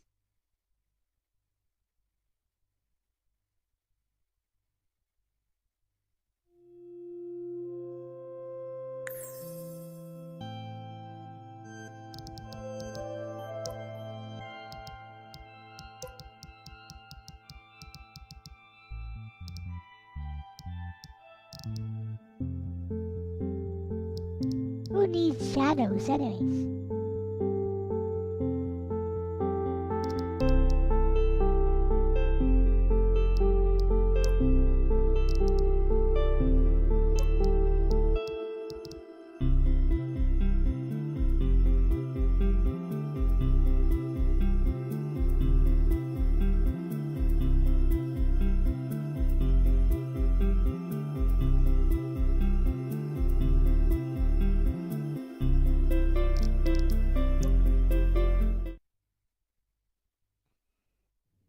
tweak it. Tweak it good. Yep. Hello, Slim Nim.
Don't go into the bathroom.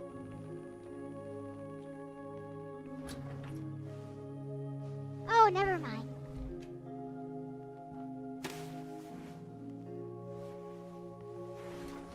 Just don't look anywhere.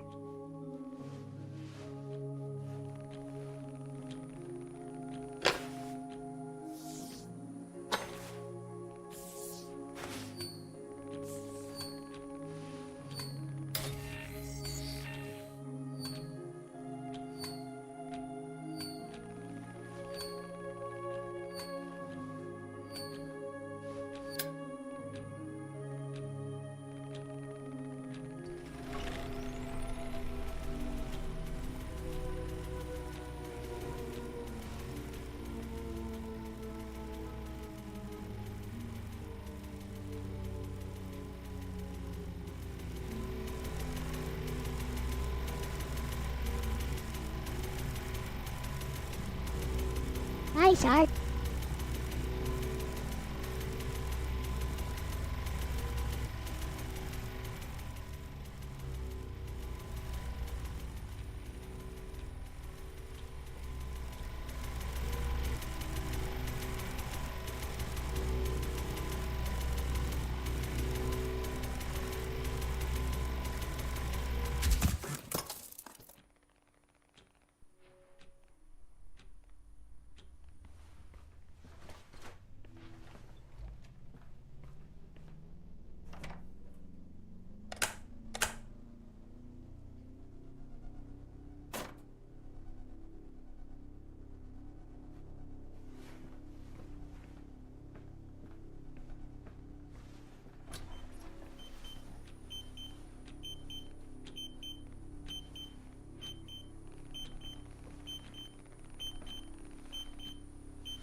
Yeah, sure, you can join me. Welcome back, Dakota.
knew there was a hand there. How scary.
Nothing.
Where are those final batteries?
Anyone?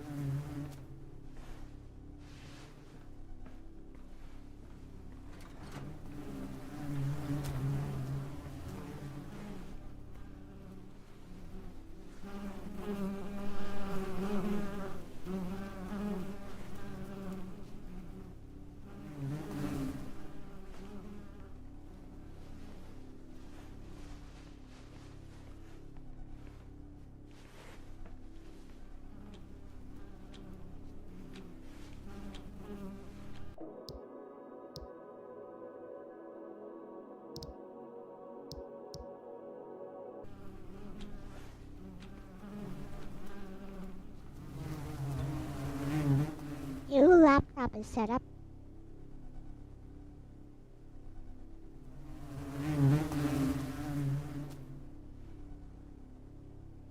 Oh, right. I wasn't on Discord. Wait.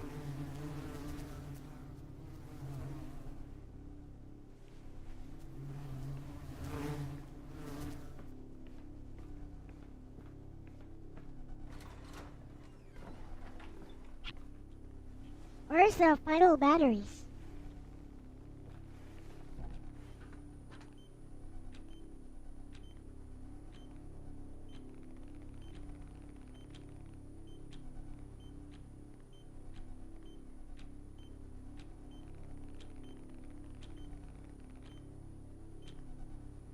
Oh well. Here you go, Dakota.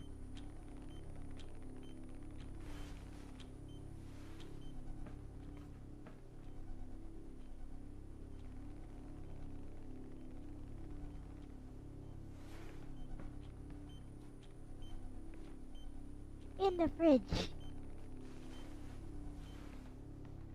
That's what I thought. The fridge is not opening.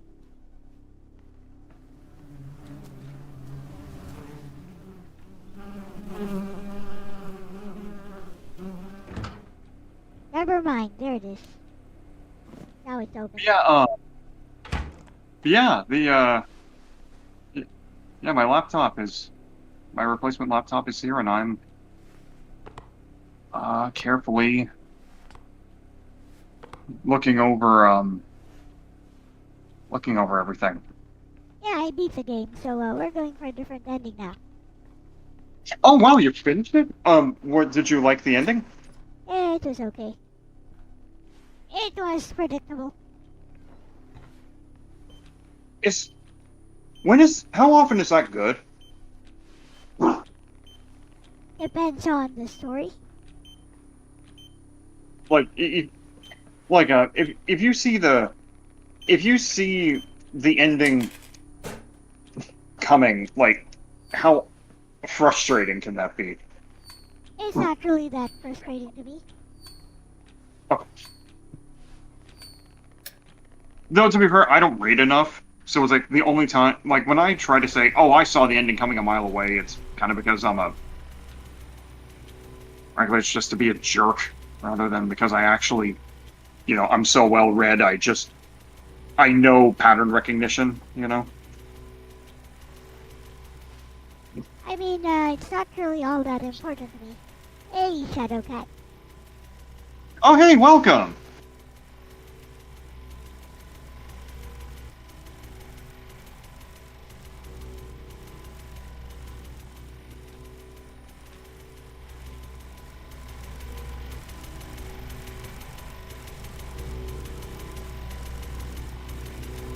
we go.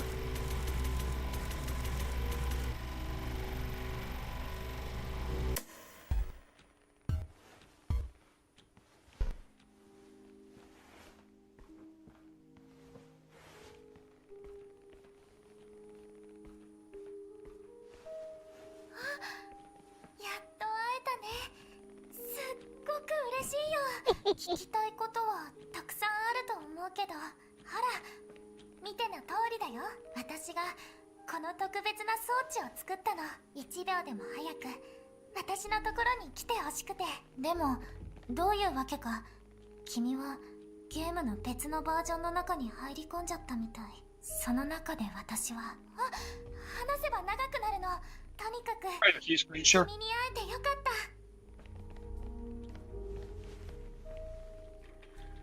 Oh, wow. So I'm reinstalling everything, and I honestly keep forgetting just how... I keep forgetting just how much detail is in Yumemi's artwork as I'm reinstalling all these games. So good.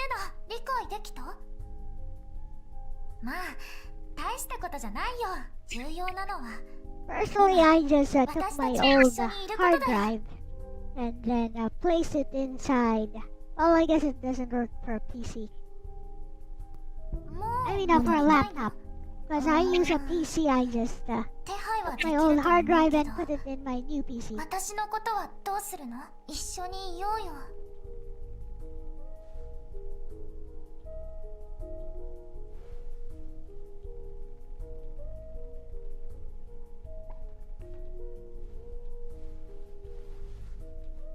もちろん動くよ。ここにあるものは全部君の世界と同じように機能するよ。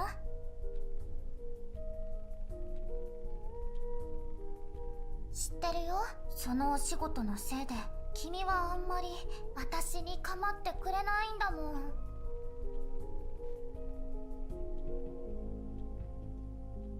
スマホのカメラが時々オンになってたでしょ。ごめんね。その時に覗いてたの。Doki doki. I don't know. Every time I hear that, it's just such a funny little phrase.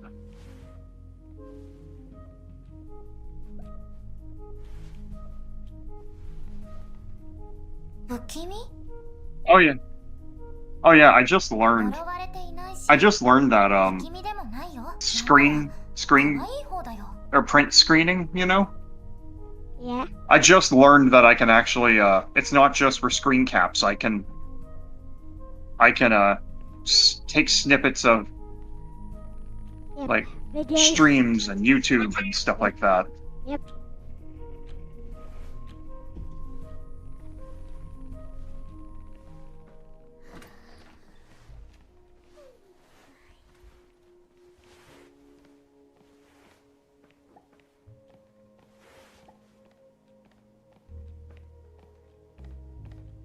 Mm-hmm. 有線じゃないからね。インターネットだから何でも見れるよ。インターネットにあるものなら。インターネット。待って。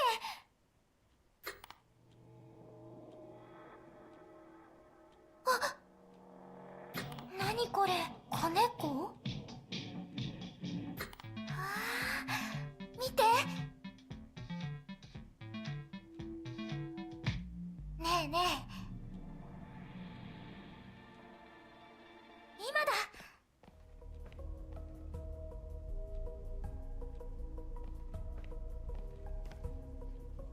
ジュース飲む？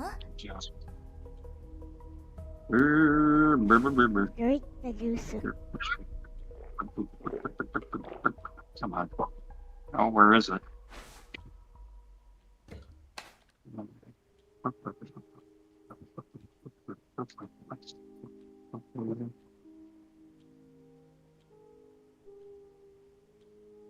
Come on.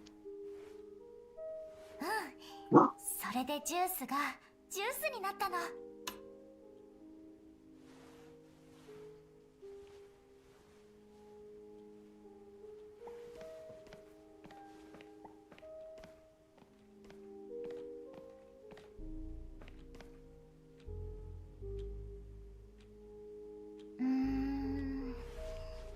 それは気にしないで。あ、提案なんだけど、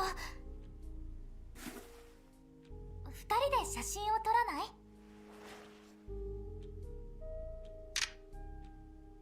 見て、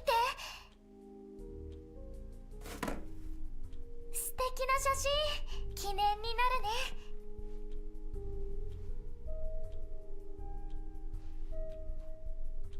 そこには誰もいないよ。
お腹空いてる？一緒に料理しない？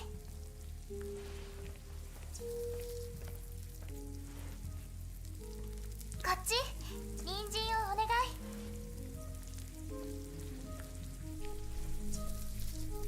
私たちは今ゲームの中だよ。ほら、手伝って。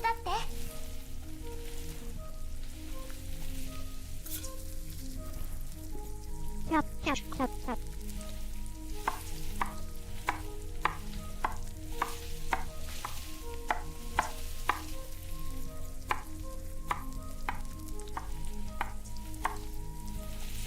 ありがとう。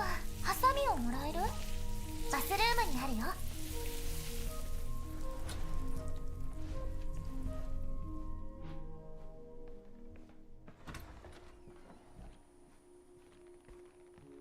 Oh, okay. That's on the wrong thing. .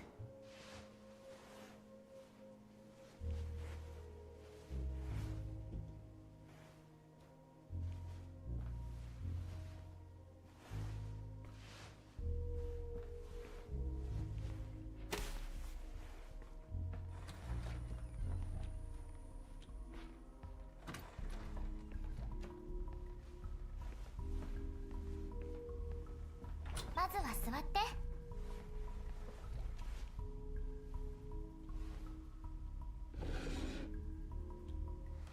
ソースはどう？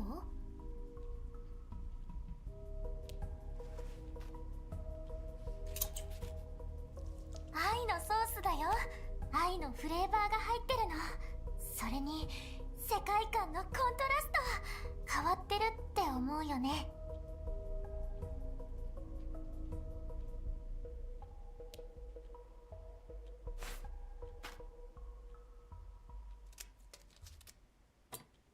愛のソース。おしゃべりしない？食事の前に。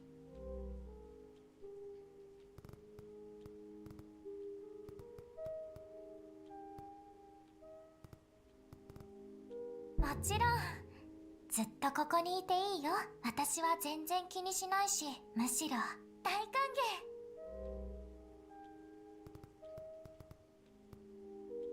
迎。ボナペティ。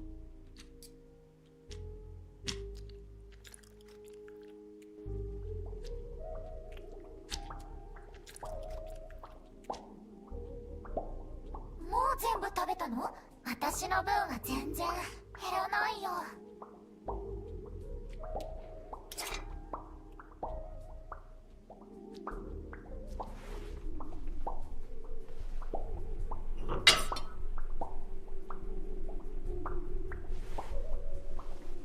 One last thing.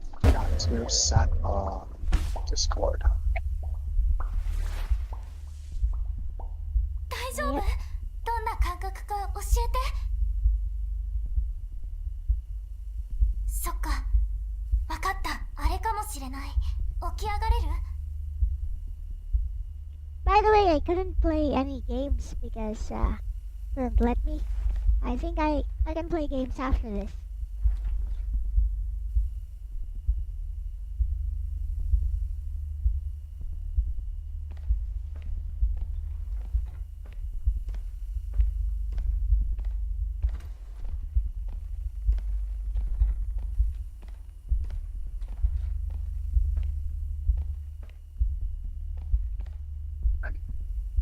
Kill him. 薬だよ。すぐに気分が良くなるから。 You made me feel kusuri. 鏡の前に立ってみて。ほら、飲んで。待ってるから。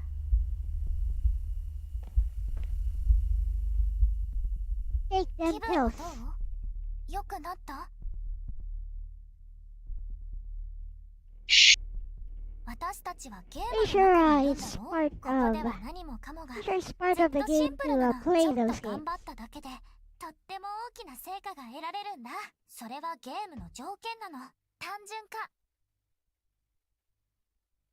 人参1本を切っただけで3本分がすぐに出来上がる。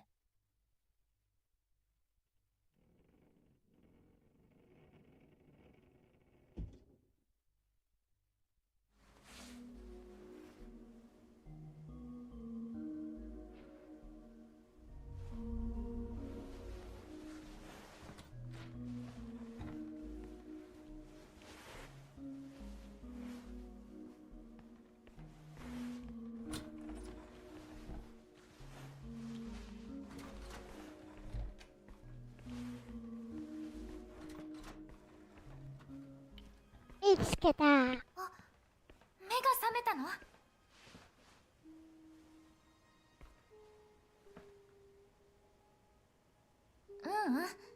君が鏡の前でフリーズしてたからその間に出て行ったの。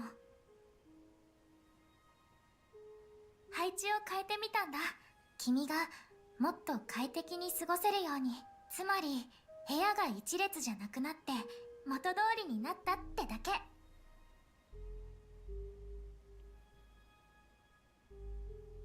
こっちの方が快適に思えるようになるよ。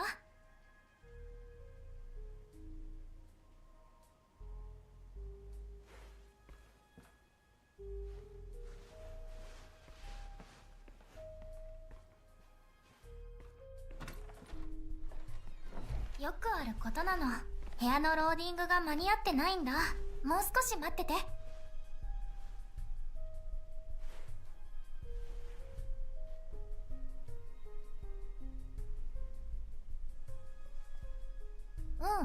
この世界はまだ完璧じゃないってだけ。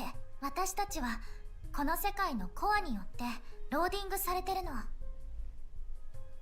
くある話でしょ。そうだ、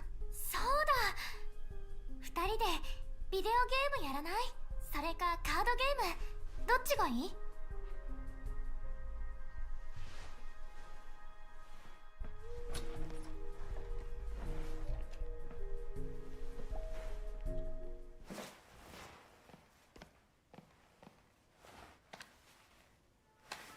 ？Do I let her win too? どのゲームで遊ぶ？このゲームは格闘ゲームだね。どっちがより酸っぱいかを確かめる。すごく面白いゲーム。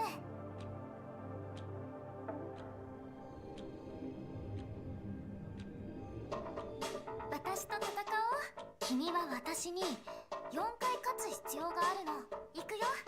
最初は手加減してあげるね。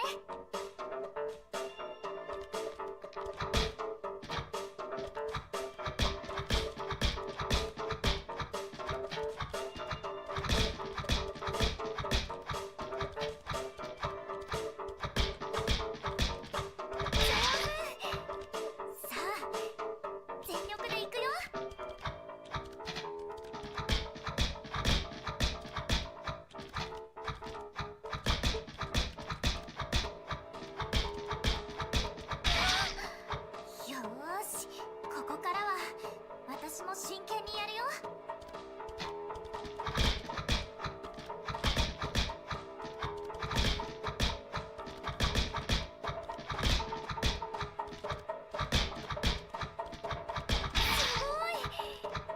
も私を倒せるかな。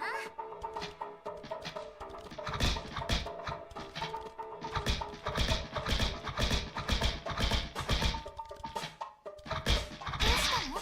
これじゃつまんないよ。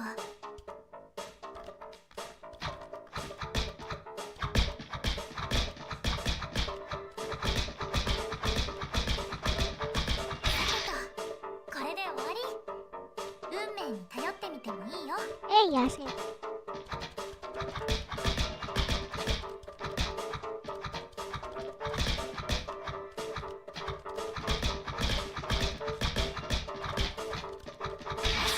しっかりしないと一生負け犬のままだよ。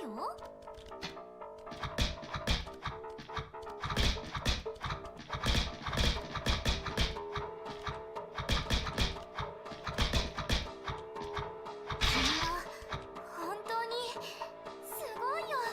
その指使いが最高。別 That's の what ゲー she ムで said. やってみる？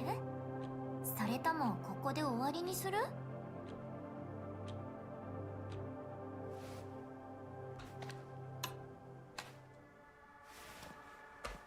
よし、それじゃあ次はカードで遊ばない？私のベッドルームで。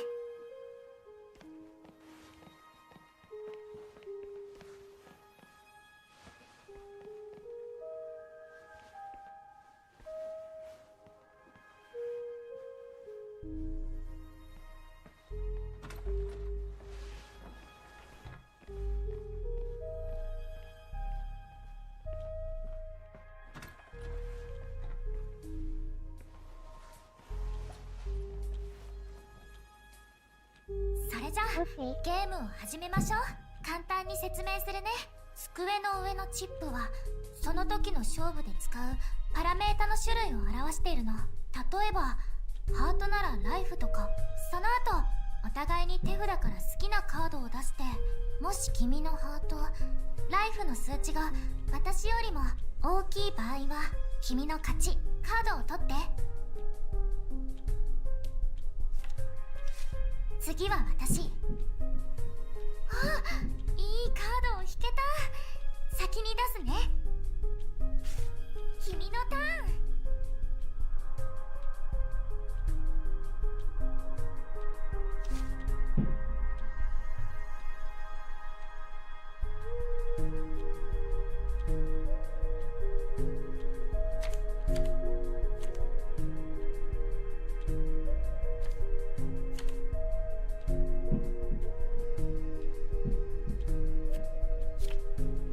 勝利は私のものだよ。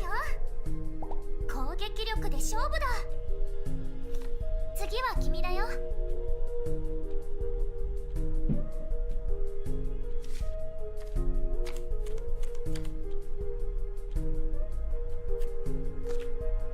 引き分けだね。今度は防御力だね。うんうん。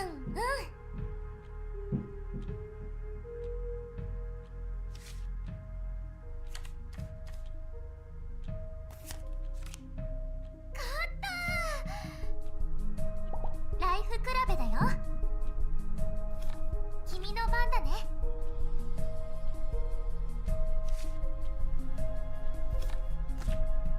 勝利は私のものだよ。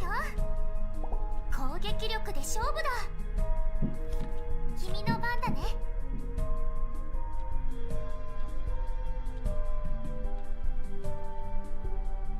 音？何の音？何も聞こえなかったよ。どんな音だったの？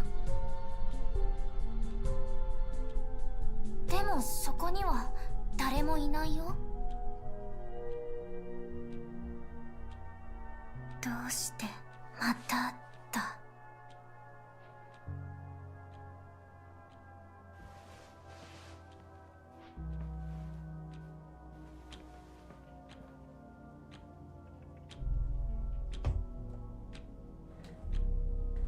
何するの？そこは私の下着。どうして信じてくれないの？私何か間違ったことしてる？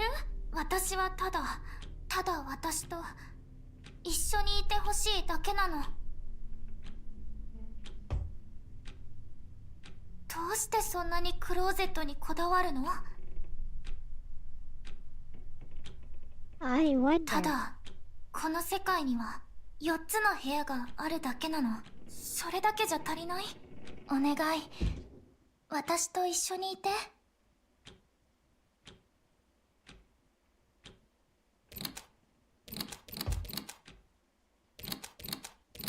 Oh, refrain from looking in the oven?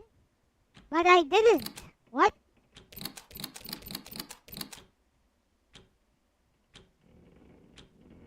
But I didn't look in the oven. What? I did not. わかった。またか。Eh.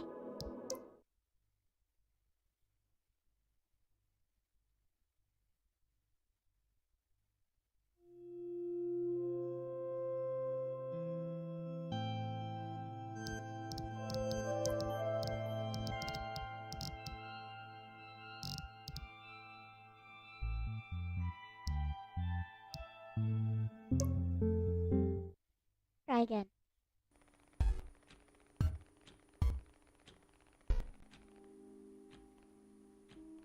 Meh, I'll do this next time.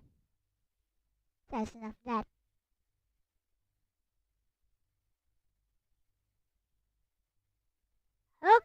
Okay, why am I so small? Bigger. Bigger. Much better. Anyways, I beat the game. I'll try to get that other ending next time, maybe. But I won't be playing this game anymore, hunting for endings and stuff. Nah, I'm done with that. Maybe I'll do it on my own time.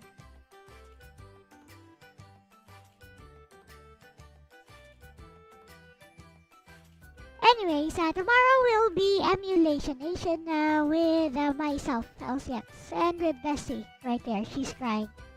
I don't know why. Alright. And Thursday, Demon Souls. Friday, Final Fantasy 8. Saturday, Ramblings with Aris. And Sunday, L-Talks featuring Snow, aka Alicia Shepherd. Okay.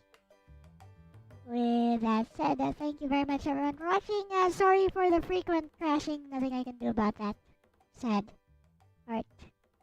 With that said, thank you so much for watching. This has been LCX and I am out. So, bye-bye. Bye-bye.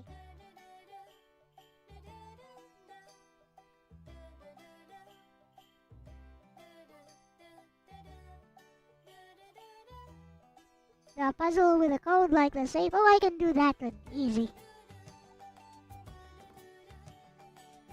Alright.